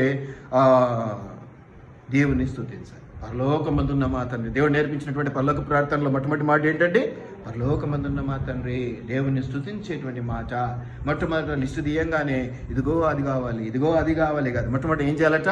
ప్రైజ్ గాడ్, దేవుని స్తుతించు. స్తుతి స్తుతి స్తుతి స్తోత్రం అని ఎగటం వల్ల అది స్తుతి కాదండి, అది పలుకు మాత్రమే, అదొక మాట మాత్రమే. స్తుతి అనేది ఒక పెద్ద ప్రాసెస్. నువ్వు దేవుని ఎలా మహిమపరుస్తావో, ఎలా ఘనపరుస్తావో, ఎలా పొగుడుతావో, ఎలా గొప్ప చేస్తావో అదంతా కలిపి స్తుతి. కానీ నువ్వు స్తుతి స్తుతి స్తుతి స్తుతి అని చాలా మంది స్తుతి ఆరాధన అనగానే స్తుతి స్తుతి స్తుతి స్తుతి స్తుతి స్తుతి స్తుతి స్తుతి అని ధ్యానం చేస్తూ ఉంటారు. అది స్తుతి కాదని నేను అనుకుంటా, అది తప్పని కానీ నేను అనడం లేదు. అయితే స్తుతి అంటే ఏమిటయ్యా అంటే నిన్ను పూర్తిగా స్తుతించడమే స్తుతి. అలా పూర్తిగా స్తుతించడం అంటే నీ యొక్క గొప్పతనాన్ని, నీ పుట్టుకను, నువ్వు మాకు చేసిన మేలు, ఎవ్రీథింగ్ ప్రైజ్ ప్రైజ్ ప్రైజ్. ప్రభా నువ్వు ఇలా చేస్తావు, నీకు వందనాలు. నువ్వు ఇలాంటి దేవుడు, గొప్ప దేవుడు, నీకు మహిమ కలుగును గాక. ప్రభా నువ్వు మంచి దేవుడు అవుతాను, నీకు వందనాలు వందనాలు. నీ పాదముల చెంత ఎందుకంటామంటే పాదముల చెంత సమర్పించుకుంటున్నాము తండ్రి అంటాం. స్తుతి ప్రార్థన అలా అనం. దయచేసి జ్ఞాపకం పెట్టుకోనండి. కాబట్టి మొట్టమొదట ఎక్కడుందండి? నీ నామము స్తుతింపబడును గాక. ఎక్కడుంది? పరలోక ప్రార్థనలు ఎక్కడ? మత్తయి సువార్త 6:9. మత్తయి సువార్త 6:9. మత్తయి సువార్త 6:9 కదా. శిష్యులకు నేర్పిస్తూ ఉన్నాడు, మీరు ప్రార్థన చేయడం వేషధారుల వల్ల ఉండవద్దని చెప్తూ ఏమన్నాడు? పరలోకమందు ఉన్నటువంటి మీ తండ్రిని అడగకపోతే అక్కడగా ఉన్నాయో తెలియను కానీ మీరు ఇలాగ ప్రార్థన చేయండి. పరలోకమందున్న మా తండ్రి, నీ నామము పరిశుద్ధపరచబడును. ఏంటి? నాకు అర్థం కాలేదు పాయింట్. దేవుడే పరిశుద్ధుడు కాదంటారా? దేవుడు పరిశుద్ధుడు కాదనే వాళ్ళు ఎవరైనా ఉన్నారా? మరి ఆయన నామం పరిశుద్ధపరచబడడం ఏంటి? ఆయన నామానికి ఏం మసక బారింది? ఏం మట్టి తగిలింది? ఏం పొగ మంచు కూర్చుంది? కాదు, నీ వల్ల ఆయన నామానికి మసిగొట్టుకుపోయింది. దాన్ని నీ ద్వారా కడిగేసేయి. నీవు పరిశుద్ధపరచబడితే ఆటోమేటిక్గా దేవుని నామం పరిశుద్ధపరచబడుతుంది. ఆయన నామానికి ఏమీ కాలేదు. చూస్తే నీ కంటి చూపు పోయింది, నీ పరిస్థితి బాగులేదు కాబట్టి నువ్వు అలాగ చేయకు అంటూ ఉన్నాడు. నీ నామం పరిశుద్ధపరచబడిన కాక నా వల్ల, నా కుటుంబం వల్ల, నా పరిస్థితి వల్ల, నీ పరిస్థితుల వల్ల ఎప్పుడు కూడా నీ నామం పైన ఉండాలి, నా నామం కింద ఉండాలి. నేను దీవించబడాలి, నువ్వు దీవించే స్థితిలో ఉండే దేవుడుగానే ఉండాలి. కాబట్టి నీ నామము ఎప్పుడు ఆలోచించలేదా మీరు? ఈ ప్రార్థన ఏంది ఆయన నామాన్ని పరిశుద్ధపరచడం అని ఎందుకు ఉంది అనేది ఏం గమనించలేదా? మరి ఏం చదువుతారు బైబిల్? అసలు చదవం కదా సార్ అంటారా? తెగులే లేదు. చదవకపోతే ఏముంది చెప్పండి? చదివితే కదా ఈ డౌట్లు. దేవుడు బయలుపరిచేది సత్యాన్ని చూపించు. చదవకపోతే ఏముంది కదా? చదవకపోతే ఎగ్జామ్ పోయే సమస్య ఎక్కడ ఉంది కదా? ఇంకా పాస్ అయ్యే విషయాలు ఎక్కడి నుంచి వస్తాయి? కాబట్టి మంచి పని చేస్తున్నారు, మంచి విశ్వాసం. కాబట్టి ఇదే మెయింటైన్ చేయండి జీవితకాలం అంతా, బైబిల్ చదవకండి. సో అదొకటి. రెండవది ఏంటంటే పాలన్న కూడా ఒకటి చెప్పాడు. మీరు ఏం చేస్తున్నారు? ఎఫెసీలు 3 పాలన్న అన్నావా? పేతురన్న, పాలన్న. ఎఫెసీలు 3:20-21. ఎఫెసీలు 3:20-21. కార్యసాధకమైన మనలో, కార్యసాధకమైన అంటున్నాడు. ఆయనలో ఉండే శక్తి మనకు రావాలంటే అయ్యే పని కాదు. ఇంత పరిశుద్ధాత్మ శక్తి మనకు వస్తేనే తట్టుకోలేము, మనం బేర్ చేయలేం, భరించలేం. అటువంటిది ఆయన తన కార్యసాధకమైన శక్తిని మనలో పెడుతూ ఉన్నాడు. ఏం జరిగిందంట? అమ్మా ఊహించు వాటికన్నిటికంటేను అత్యధికముగా చేయగలిగిన దేవునికి, చేయ శక్తి గల దేవునికి క్రీస్తు యేసు మూలముగా సంఘములో తరతరములు సదాకాలము మహిమ. దేవుడికి సంఘంలో మహిమ కలగనట్లుగా ఆయన కార్యాలు చేస్తాడంట. ఎలాంటి కార్యాలంట?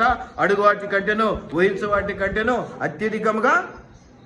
చాలా మంది చెప్తుంటారు చేస్తాడు దేవుడు, అత్యధికంగా చేస్తాడు. చేయడు. చేయగల సామర్థ్యం కలిగినటువంటి దేవుడు. ఆయనకు ఆ శక్తి ఉంది. ఆ శక్తిని బట్టి ఆ చేయగల పనితనాన్ని నువ్వెట్లా లాగుకుంటావో అది నీ చిత్తం.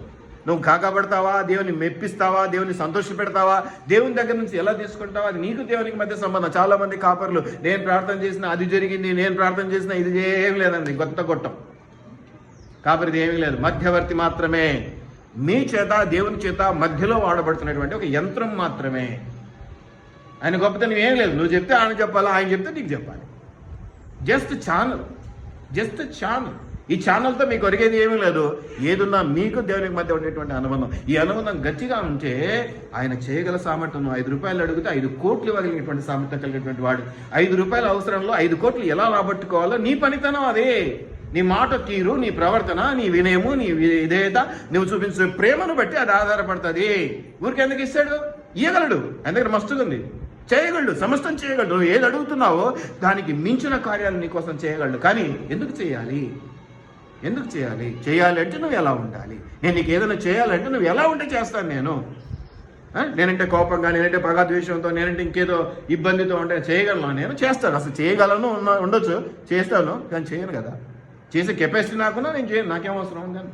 దేవునితో కూడా అది చేయగల సామర్థ్యం కలిగినటువంటి దేవుడు. కానీ ఎలా రాబట్టుకోవాలో నీ మీద, దేవుని మీద ఆధారపడి ఉంది. ఎలా రాబట్టుకోవాలో నా మీద, నీ మీద ఆధారపడి ఉంది.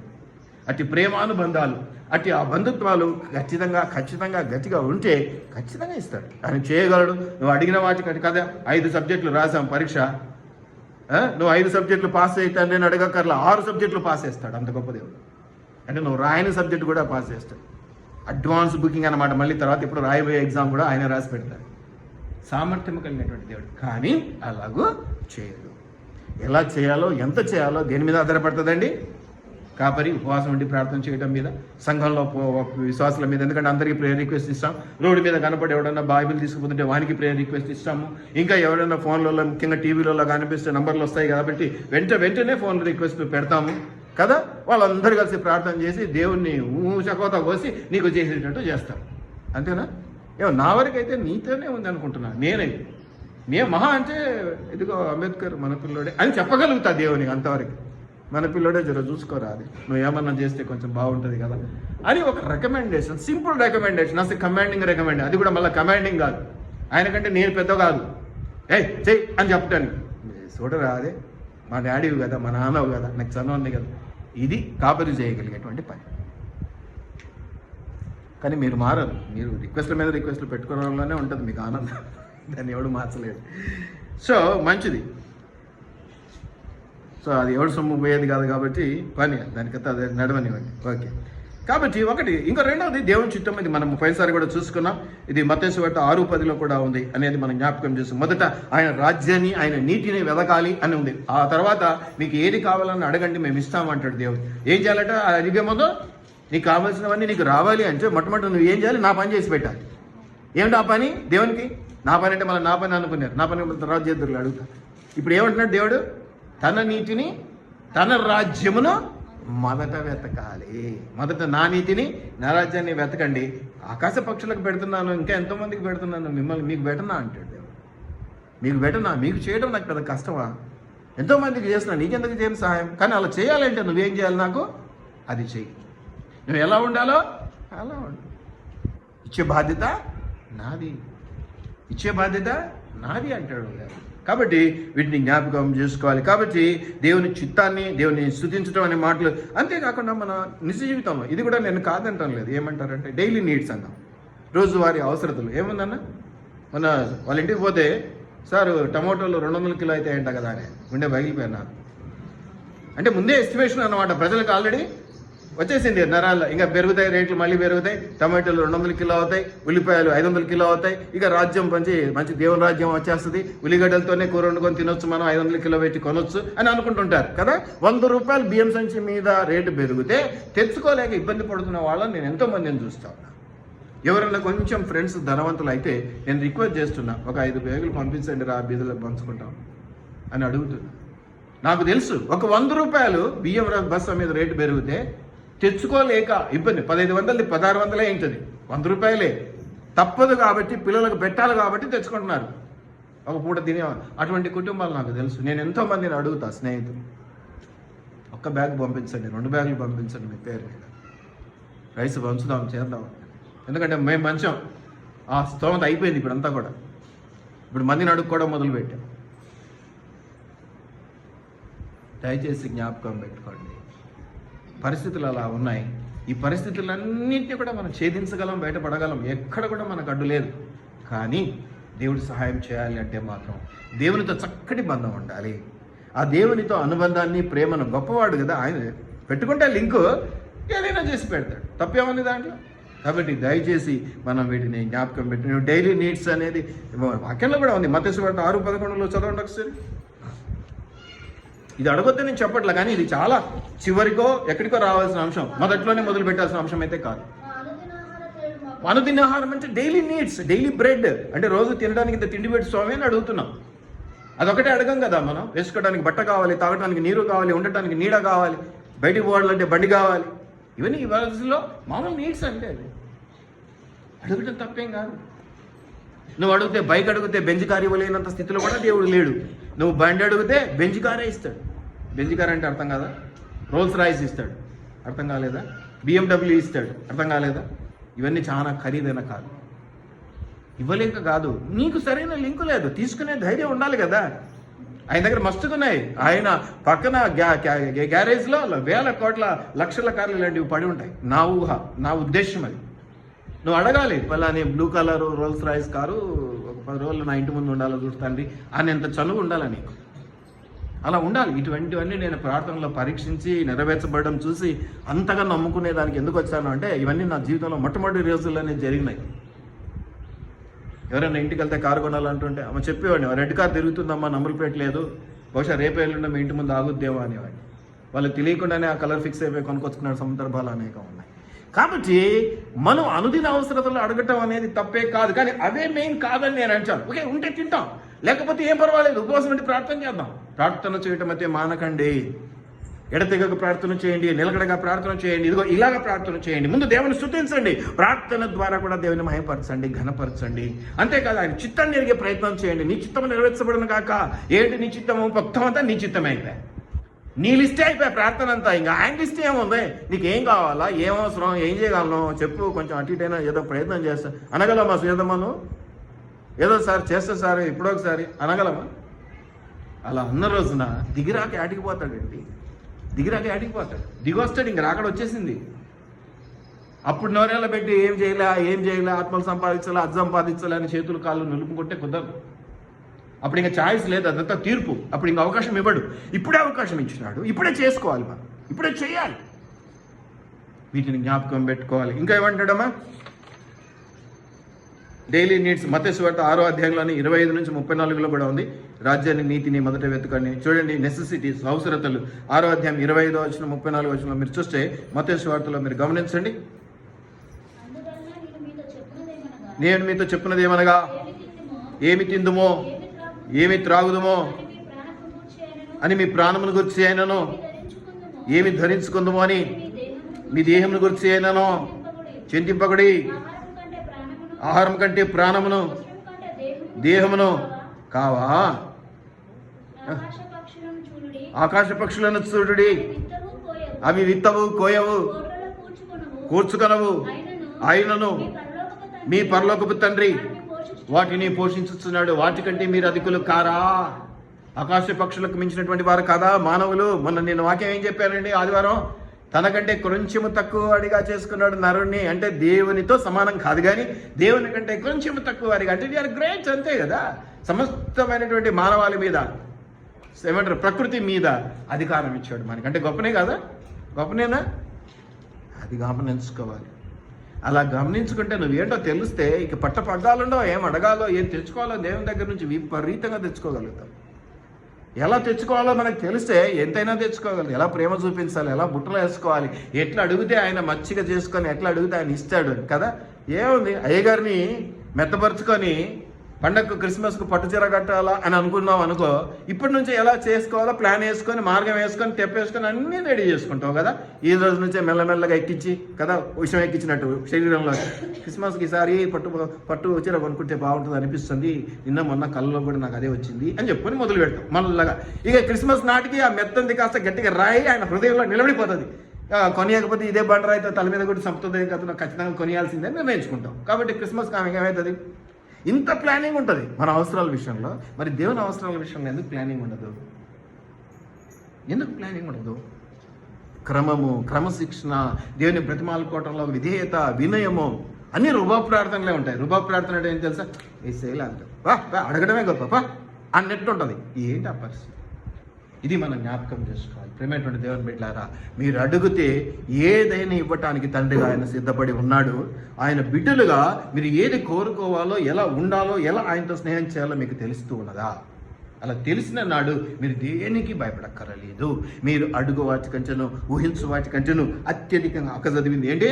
అత్యధికంగా మామూలు అడగటం కాదు, మామూలు అడగటం కాదు. గ్రూప్ 1 అడిగితే సివిల్ సర్వీస్ ఇస్తాడు, గ్రూప్ 1 ఆఫీసర్ని అడిగితే ఏమి ఇస్తాడు? ఐఏఎస్ని ఇస్తాడు. అంటే ఎట్లాగో 8 సంవత్సరాలు 10 సంవత్సరాలు కన్ఫర్మ్డ్ ఐఏఎస్ అవుతారు, అది వేరే విషయం. దయచేసి జ్ఞాపకం పెట్టుకోండి. 10 అడిగితే 10 ముందు 5 ఇస్తా అని తడుముకునే దేవుడు కాదు. ఇదిగో రాని ఇత్సల విడిగా విశాలంగా ఇచ్చేటువంటి దేవుడు, 100 ఇచ్చేటువంటి దేవుడు. ఇది జ్ఞాపకం చేసుకున్న రోజున ఆ దేవుని ఎలా వాడుకోవాలో, ఎలా ఆయనతో ఉంటే మనకు అవి జరుగుతాయో అది నీకుంది బాధ్యత. కాబట్టి ఏం చెప్తాడు? 2 సార్లు చెప్తాడు, 3 సార్లు చెప్తాడు, ఇట్లా ఉంటే బాగుంటుందేమో అని.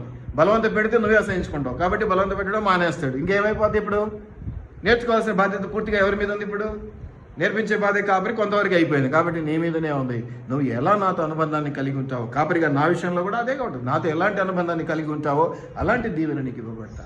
అట్లాగే దేవునితో, గొప్ప దేవునితో ఎలాంటి అనుబంధాన్ని కలిగి ఉంటావో, ఇక దానికి ఎటువంటి ఆశీర్వాదాలు ఉంటాయో చెప్పనలవి కదా, అన్నోటబుల్. రాయటానికి వీలు కావు, చెప్పడానికి వీలు కావు, ఆలోచించడానికి వీలు కావు, వినడానికి కూడా వీలు కాదు. అంత గొప్ప దీవెనలు ఉంటాయి. దానికి నువ్వు సిద్ధపడాలి, దానికి కొంచెం తెగించాలి, దానికి కొంచెం బాధ్యత తీసుకోవాలి, దానికి కొంచెం భారం తీసుకోవాలి, రిస్క్ తీసుకోవాలి. రిస్క్ తీసుకుంటే ఏ వ్యాపారమైన లాభాల్లోకి వస్తుందా అండి? లోకరీతిగా ఆ రోజన్నా ఎంత రిస్క్ తీసుకుంటే ఈరోజు కొంచెం మళ్ళీ పూర్తి యజమానుడు అయ్యాడని నేను అన్నాను. స్టిల్ ఇంకా ఎదగాలి, కానీ కొత్త గొప్ప బెటర్. పాత రోజులను పోల్చుకుంటే, 10 సంవత్సరాల క్రితం పోల్చుకుంటే ఇట్స్ బెటర్. ఎట్టొచ్చింది? ఓకే, చేతుల కష్టార్జితం కాదన్నా నేను. ఆ చేతుల కష్టార్జితం తినడానికి వీలుగా దేవుని శక్తి తోడైందని నేను నమ్ముతాను. ఒక విశ్వాసిగా కానీ, ఒక కాపరిగా కానీ. అది అందరి జీవితాల్లో జరగాలి, అది అందరికీ జరగాలి. అన్ని కుటుంబాలు దీవించబడాలి, అందరూ ఉన్నత స్థానంలో ఉండాలి. అందరికీ కూడా ఆ కాన్ఫిడెన్స్, ఆ విశ్వాసం పెరగాలి. కాన్ఫిడెన్స్ అంటే మళ్ళీ లోకరీతిగా అనుకుంటారేమో. నాట్ విల్ పవర్, ఇట్స్ విశ్వాసం. విల్ పవర్ ఇస్ డిఫరెంట్, విశ్వాసం ఇస్ డిఫరెంట్. జరగాలి అనేది నువ్వు జ్ఞాపకం పెట్టుకోవాలి. కాబట్టి ఇవన్నీ కూడా మీరు జ్ఞాపకం చేసుకోండి. ఆ తర్వాత మరి ఈ క్షమించడం అనే మాట మనకు అందరికీ తెలుసు, కాబట్టి దాని గురించి నేను ఎక్కువగా లోతుకు వెళ్ళటం లేదు. కానీ ఒకటి గుర్తుపెట్టుకోవాలి, ఈ క్షమించడం అనే దాని మీద ఎక్కువగా నీకు రావటం అనేవి ఆధారపడతాయి. అందుకే నేను చెప్పాను, ఏ ప్రార్థన చేసేటప్పుడు ఎవరి గురించి చేయాల్సి వచ్చినా, నాకు వాళ్ళు పట్టడం లేదని చేయాల్సి వచ్చినా కూడా ఆ క్షణం వరకు, అంటే ఆ ప్రార్థన సమయం వరకు అన్నా సరే, వాళ్ళు నాకు ఏం చేశారో అవన్నీ పక్కన పెట్టి మర్చిపోవాల్సిందే. మానవుడిగా, ఒక మామూలు మనిషిగా బలహీనుడైతే తర్వాత మళ్ళీ ఎప్పుడైనా జ్ఞాపకం వస్తాయేమో, కానీ ప్రార్థించే సమయంలో మాత్రం వాళ్ళు నాకు చేసిన కీడుని దృష్టిలో పెట్టుకొని చేస్తే అది ఖచ్చితంగా జరగదు, దేవుని దాకా వెళ్ళదు ఆ ప్రార్థన. కాబట్టి ఖచ్చితంగా దాన్ని తీసి పక్కన, అది నేర్చుకుంటాం. మొట్టమొదటి మేము నేర్చుకునేది అదే మనసులో పెట్టుకొని చేయటం అనేది వీలు కాదు, ఎవరి గురించి వీలు కాదు. కాబట్టి ఎవరైనా అప్పుడు ఏదో చేశాం కాబట్టి ఇప్పుడు నువ్వు సరిగా అనుకోకండి, అలా ఉండదు. ఖచ్చితంగా మంచి ప్రార్థన ప్రభాది జరగాలి అని మాత్రమే మేము చేస్తాము. ఇది జ్ఞాపకం పెట్టుకోవాలి. దీని గురించి మత్తయి సువార్తలో 6:12 ఉంది. అది మనకు దీంట్లోనే పరలోక ప్రార్థనలో ఉంది కదా. ఏమని అంటాడమ్మా? మా మిత్రులను క్షమించే ప్రకారము మా రుణములను మీరు క్షమించండి. రుణములు అంటే తప్పిదాలు లేదా బాకీలు లేదా అప్పులని కాదు అర్థము. ఈ తప్పిదాలు, పాపాలు లేదా ఎక్స్ట్రాస్ అన్నీ కూడా మేము ఇతరుల పట్ల ఎలాగ క్షమించి ఉంటామో అలాగే మమ్మల్ని కూడా క్షమించు దేవా అనేది దీన్ని అడ్వాంటేజ్గా వాడుకునే వాళ్ళు కూడా ఉంటారు. లోకంలో బాగా వాక్యం గ్రహిస్తూ ఉన్నారు ఈ మధ్యకాలంలో. కాబట్టి వాళ్ళు చేసే తప్పు కాదు, మనం చేసే తప్పని మనలోంచి చాలా ఎక్కువగా ఇచ్చేస్తూ ఉంటారు. అది కూడా జ్ఞాపకం పెట్టుకోనండి. ఆ తర్వాత ఇట్లాంటి వచనాలే మీకు మొదటి యోహాను 1:7-10 వచనాలు ఉన్నాయి. అపోస్తుల కార్యములు 8:22 కూడా ఇవాటి వచనాలు ఉన్నాయి. మీరు అపోస్తుల కార్యం 8:22 చూడండి. పెద్దగా ఉన్నది నోట్ చేసుకోండి, మీరు ఇంటికి వెళ్ళక చదువుకోండి, టైం సరిపోద్ది. అపోస్తుల కార్యములు 8:22. కాబట్టి మానుకొని మారు మనస్సు నుండి, నువ్వు మారు మనసు పొందుకోవడం పెద్ద విషయం కాదండి. మారు మనసు పొందుకొని అనగానే రక్షించబడే కాదండి. మొట్టమొదటి మాట ఏముంది? నువ్వు చెడుతనము మానుకొని, నీ పాత స్వభావాన్ని మానుకొని, నీ కంట్లో దూరం పెట్టుకొని ఇతరుల కంట్లో నలుసు తీసే ప్రయత్నం చేయకు. ఖచ్చితంగా దేవుడు వాటిని గమనిస్తూ ఉంటాడు, ఖచ్చితంగా గమనిస్తాడు. అవి శిక్షకు పాత్రమైన, మనకంటే క్షమాగుణం అన్న దేవుడు ఉన్నాడు కాబట్టి క్షమించు దేవా అంట. అన్ని ఉగ్రతాన్ని పడిచే వాళ్ళు ఏమంటారు? ఆడైనా దెబ్బలు తినాల్సిందే కదా అన్న పరిస్థితికి వచ్చేస్తారు. దయచేసి జ్ఞాపకం పెట్టుకోనండి. కాబట్టి ప్రార్థించడం అనేది దేవుడితో మాట్లాడడం. దేవుడితో ఎంత ఎక్కువగా మాట్లాడతామో, ఎంత సరదాగా మాట్లాడతామో, ఎంత ప్రేమతో మాట్లాడతామో అంత దగ్గరతనం ఏర్పడుతుంది. అంత ప్రేమ దగ్గరతనం మనకు ఏర్పడినప్పుడు మనతో ఉన్న చనువును బట్టి ఇది ఏమడిగినా ఆయన ఇచ్చేదానికి సిద్ధం. ఆ మనుషులమే అలాగ చేస్తాం. మనకి ఎంతో మందితో ప్రేమ పుట్టినప్పుడు వాళ్ళకి ఏది కావాల్సి వచ్చినా మనం చేసేదానికి ముందుకు వెళ్తూ ఉంటాం. అటువంటిది దేవుడు ఇంకా బాగా చేస్తాడు. ఇవి మనం గమనిస్తూ ఉన్నాం. ఎప్పుడు కూడా ప్రార్థన అనగానే లిస్టు చదవటం, నా కోరికలు చెప్పడమే కాదు, నాకు అడగకముందే దేవునికి మన విషయాలు తెలుసు, మనకి ఏం కావాలో అవసరం తెలుసు. మొట్టమొదటి దేవుని స్తుతించే విషయాల్లో ఉండాలి, దేవుని మహిమపరిచేటువంటి ప్రార్థన స్వభావం కలిగి ఉండాలి, పరిశుద్ధుడైనటువంటి దేవుడు ఆయన నామం ప్రసిద్ధపరిచేటువంటి రీతిలో ఉండాలి. ఇదే కాకుండా నీ కుటుంబ అవసరతలు, నీ నీడ్స్ కూడా నువ్వు అడగాలి. ఇదే కాకుండా నీ స్వతంత్రమైనటువంటి స్వభావ విషయంలో మార్పు కావాలి, క్షమించడం అనేది మనం జ్ఞాపకం చేసుకోవాలి. వీటి విషయాలు కూడా మనం గమనిస్తున్నాం. అంతేకాకుండా భద్రత అనేటువంటి విషయం ఏమని ఉందమ్మా? భద్రత అనే మాటకి ఎక్కడుంది అవకాశం పరలోక ప్రార్థనలో? చదవండి. ప్రొటెక్షన్, భద్రత, కాపుదల. మత్తయి సువార్త 6వ అధ్యాయం 13వ వచనం. ఇది ప్రొటెక్షన్, భద్రత. భద్రతని నాయన యాటికి పోయినా దుష్టుడే, ఎక్కడికి వెళ్ళినా కూడా ఇక దుష్టత్వమే కదా. వాటి నుంచి మనం బయటపడడానికి వీరే లేని పరిస్థితులు. ప్రపంచమంతా ముళ్ళుపరచబడే ఉన్నాయి. కాబట్టి నేను ముళ్ళు ఏరుకుంటా పోవడం నా వల్ల కాదు. నా కాలికి గట్టి చెప్పులు నాయనా, భద్రత నేనా, నాకు క్షేమమే నాయనా. ఇది ప్రార్థన. కందిపప్పు నాయనా, రైస్ నాయనా, ఆకలి అవుతుంది బిర్యానీ నాయనా, బిర్యానీలో మళ్ళీ మటన్ నాయనా, మళ్ళీ మటన్లో ఓన్లీ గోంగూర మటన్ అయితే బాగుంటుంది నాయనా. ఏం ప్రార్థనలండి?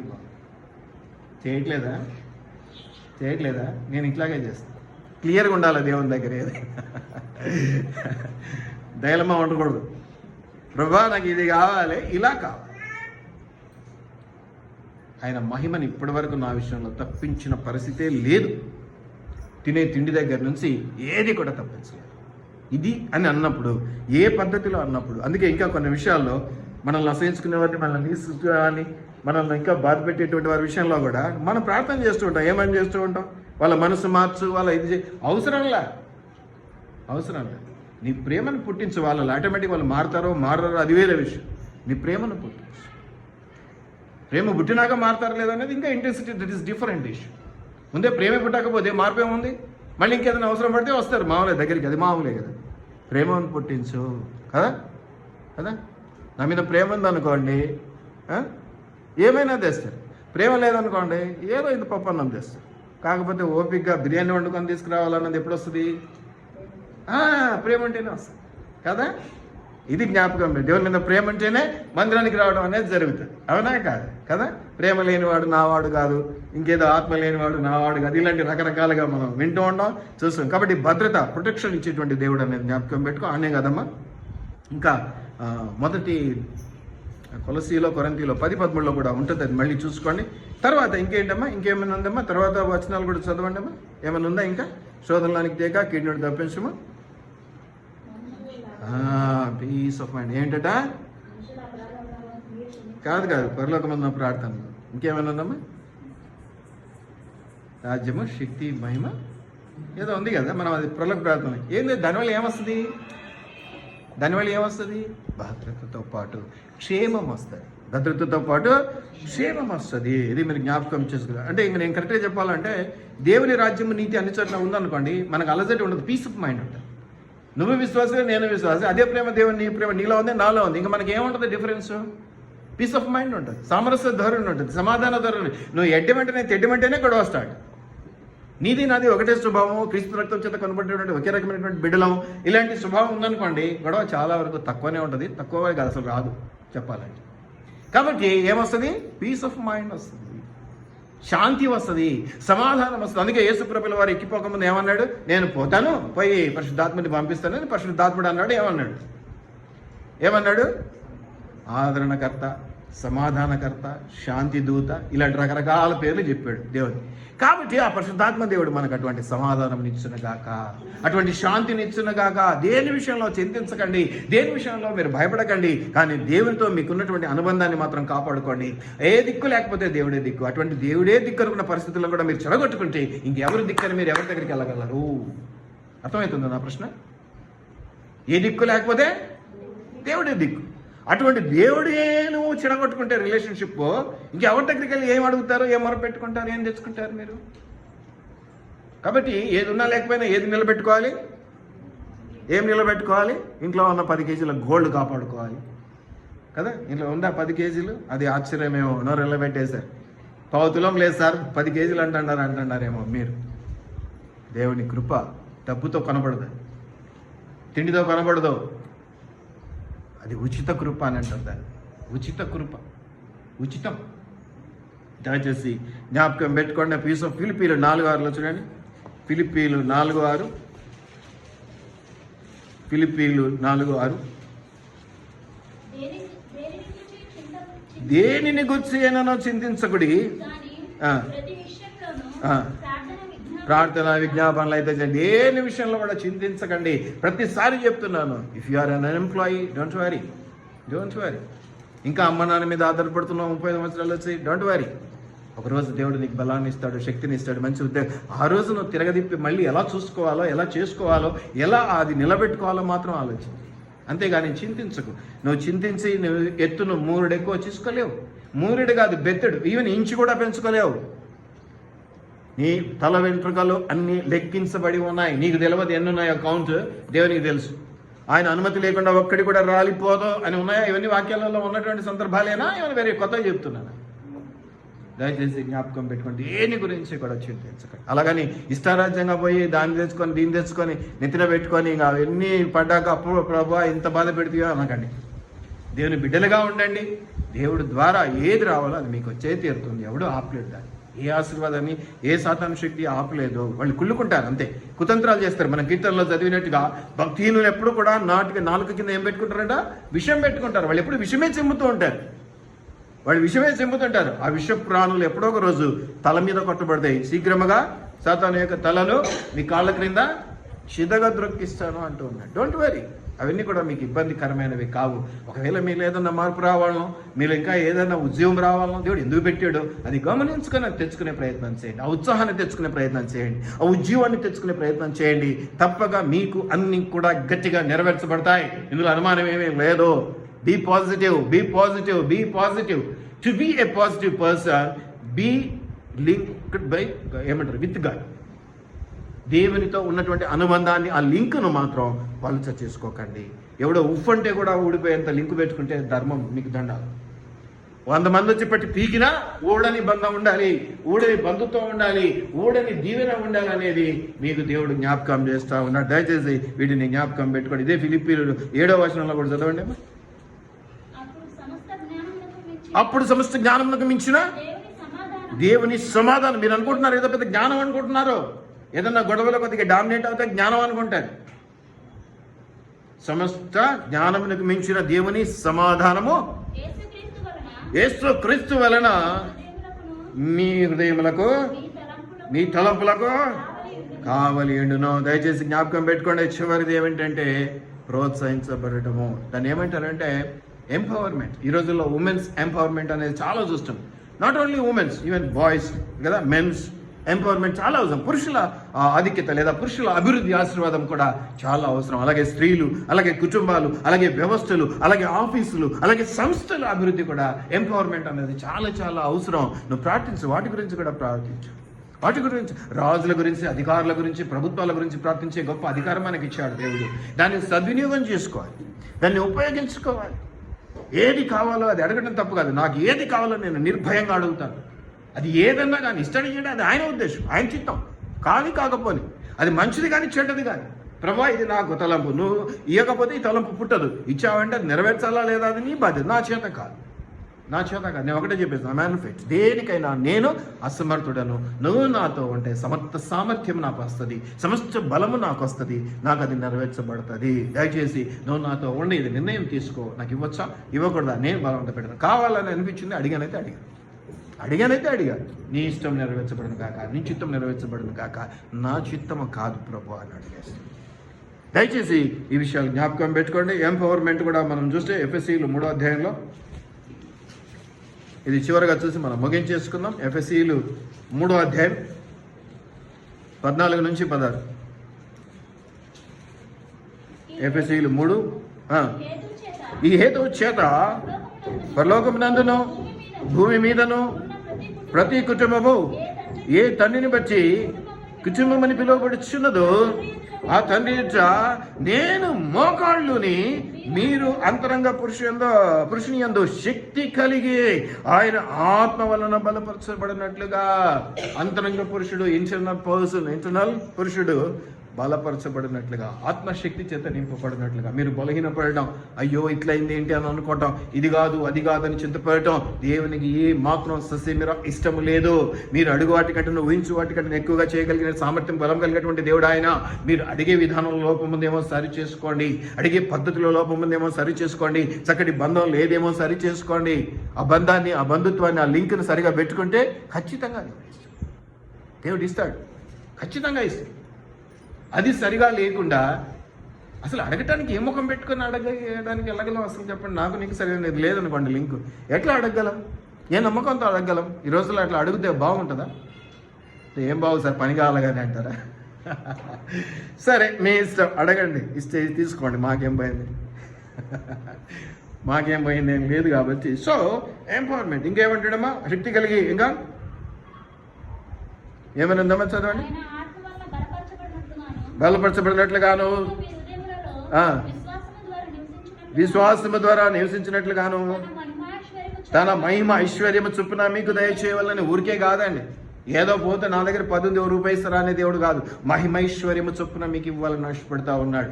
తన స్తోమ, నీ స్తోమతను పట్టి నీకు ఇవ్వడానికి కాదు ఆయన ఉన్నది, తన స్తోమతను బట్టి నీకు ఇవ్వడానికి కదా. చిన్నప్పుడు ఈ కథ బాగా చదువుకున్నాం కదా. ఒక పిల్లాడు ఇంటికి వస్తే మొత్తం డబ్బా నిండా చాక్లెట్లు ఉంటాయి.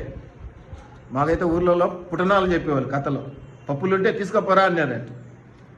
ఈ రోజుల్లో స్టైల్గా ఉంటుంది కాబట్టి చాక్లెట్లు అంటున్నాం.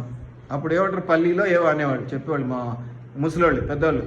అంటే వాడు ఎప్పుడు కదలడంట, తీసుకుపోరా అంటే కదలడంట, తీసుకుపోరా అంటే ఏరా ఇంత ప్రేమగా తీసుకోపో అంటే కథలో ఆడిది సిగ్గు నీకు అని ఈమె దోశలతో తీస్తే వాడు ఇట్లా పట్టుకొని, అప్పుడు పాత సొక్కాలి ఇట్లా పట్టుకొని పోతాడంట. ఇట్లా 2-3 సార్ల తర్వాత తీసుకుపోతావు చెప్పినప్పుడు తీసుకుపోరా అంటే వాడు అన్నాడంట, నేను నా పిరికిలతో తీసుకుంటే తక్కువ వస్తాయి తాతమ్మ, నీ పిరికిలతో అయితే ఎక్కువ వస్తాయి, అందుకని ఆగేవాడిని అన్నాడంట. దేవుడు అంతకంటే ఎక్కువ ఇచ్చే దేవుడు. ఆయన పిరికిలతో ఇచ్చే దేవుడు కాదు, దోస్తులతో ఇచ్చే దేవుడు కాదు. ఇక నువ్వు దేంతో పోలుస్తాడో మనకు తెలియదు.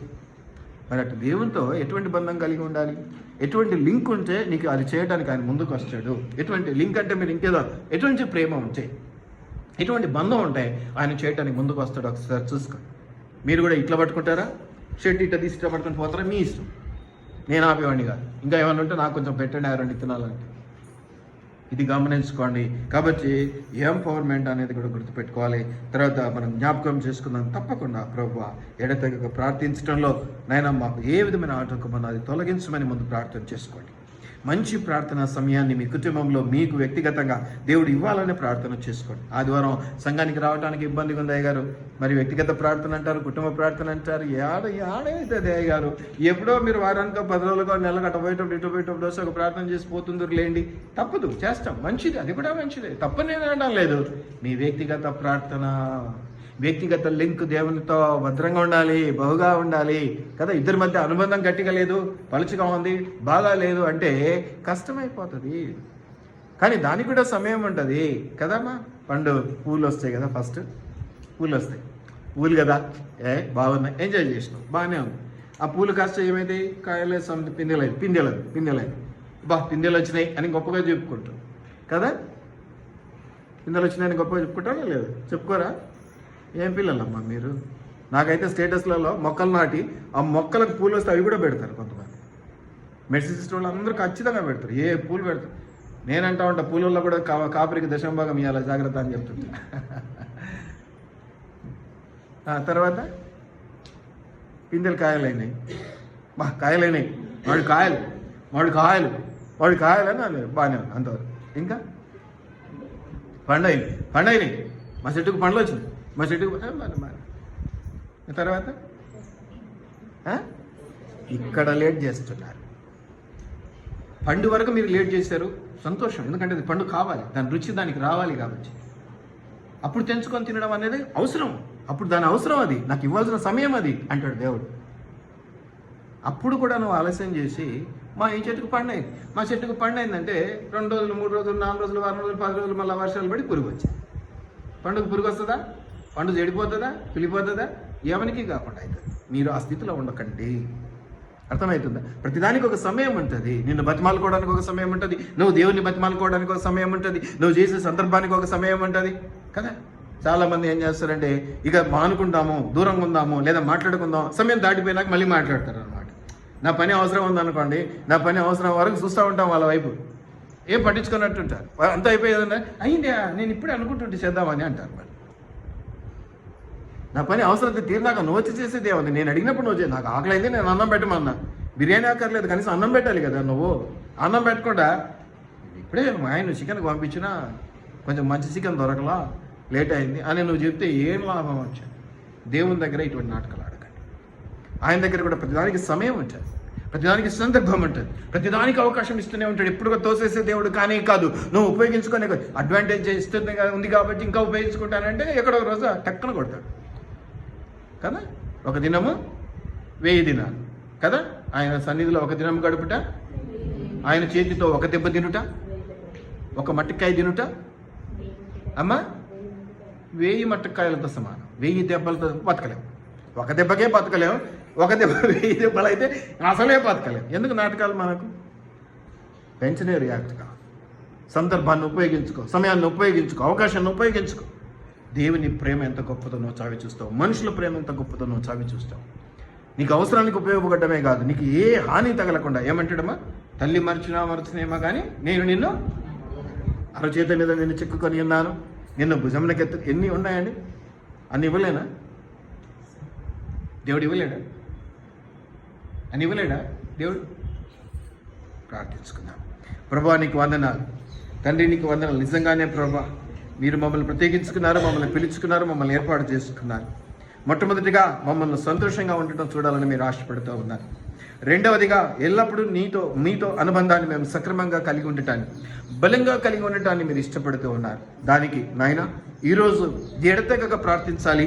ప్రార్థన అంటే ప్రభుత్వం మాట్లాడడం అన్న అంశాన్ని మేము జ్ఞాపకం చేసుకున్నాం. ఎడతెగగా, నిబ్బరముగా, ధైర్యముగా, పట్టుదల కలిగి కంటిన్యూస్గా ప్రార్థించడం మాకు నేర్పించండి. ఆ ప్రార్థనలో కూడా నాయన ఒక లొల్లి ప్రార్థన, ఒక రుభ ప్రార్థనగా కాకుండా నీ చిత్తంలో విధేయత కలిగి, ప్రేమ కలిగి, నీ పట్లనైనా అద్భుతమైనటువంటి ఆశీర్వాదాన్ని ఆశించే బిడ్డలుగా మేము ఉండి ప్రార్థించడానికి కృప దయచేయమని వేడుకొచ్చినా. నేను స్తుతించడానికి, నేను కనపరచడానికి, నీ నామాన్ని కనపరచడానికి, అంతేకాదు మా యొక్క నీడ్స్ ఏవైతే మా అవసరతలు ఉన్నాయో అవి కూడా మేము ముందుంచుతున్నాం. అయ్యా క్షమించకున్నాను పెంచమని వేడుకొచ్చి ఉన్నాం. అట్లాగే భద్రత కూడా శోధనలో ప్రవేశించకుండానట్లుగా ఈ అగ్ని కంచెలో, భద్రతలోని రక్త ప్రక్షణలో మమ్మల్ని నిలబెట్టుకోమని వేడుకొచ్చి ఉన్నాం. అట్లాగే ఎంపవర్మెంట్ నాయన, ఉత్తేజపరచబడటం లేదా ప్రోత్సహించబడటం అనేటువంటి అంశాన్ని కూడా మేము ఈ సందర్భంలో జ్ఞాపకం చేసుకుంటూ ఉన్నాం. అలాగే సహాయం చేయమని వేడుకొంచున్నాం. నిత్యుడగు తండ్రివి, నిందారహితుడవు, గొప్ప దేవుడవు నాయన, నీకే వందనాలు చెల్లిస్తూ ఈ సమయమును, ఈ వాక్యమును ఆ హృదయంలో ఫలింపచేసి మీరే ఘనత మహిమ ప్రభావాలు పొందుకొనమని నజరేయుడైన యేసు నామములో అడిగి వేడుకొని ప్రార్థిస్తూ ఉన్నాం మా పరలోకపు తండ్రి. ఆమేన్, ఆమేన్.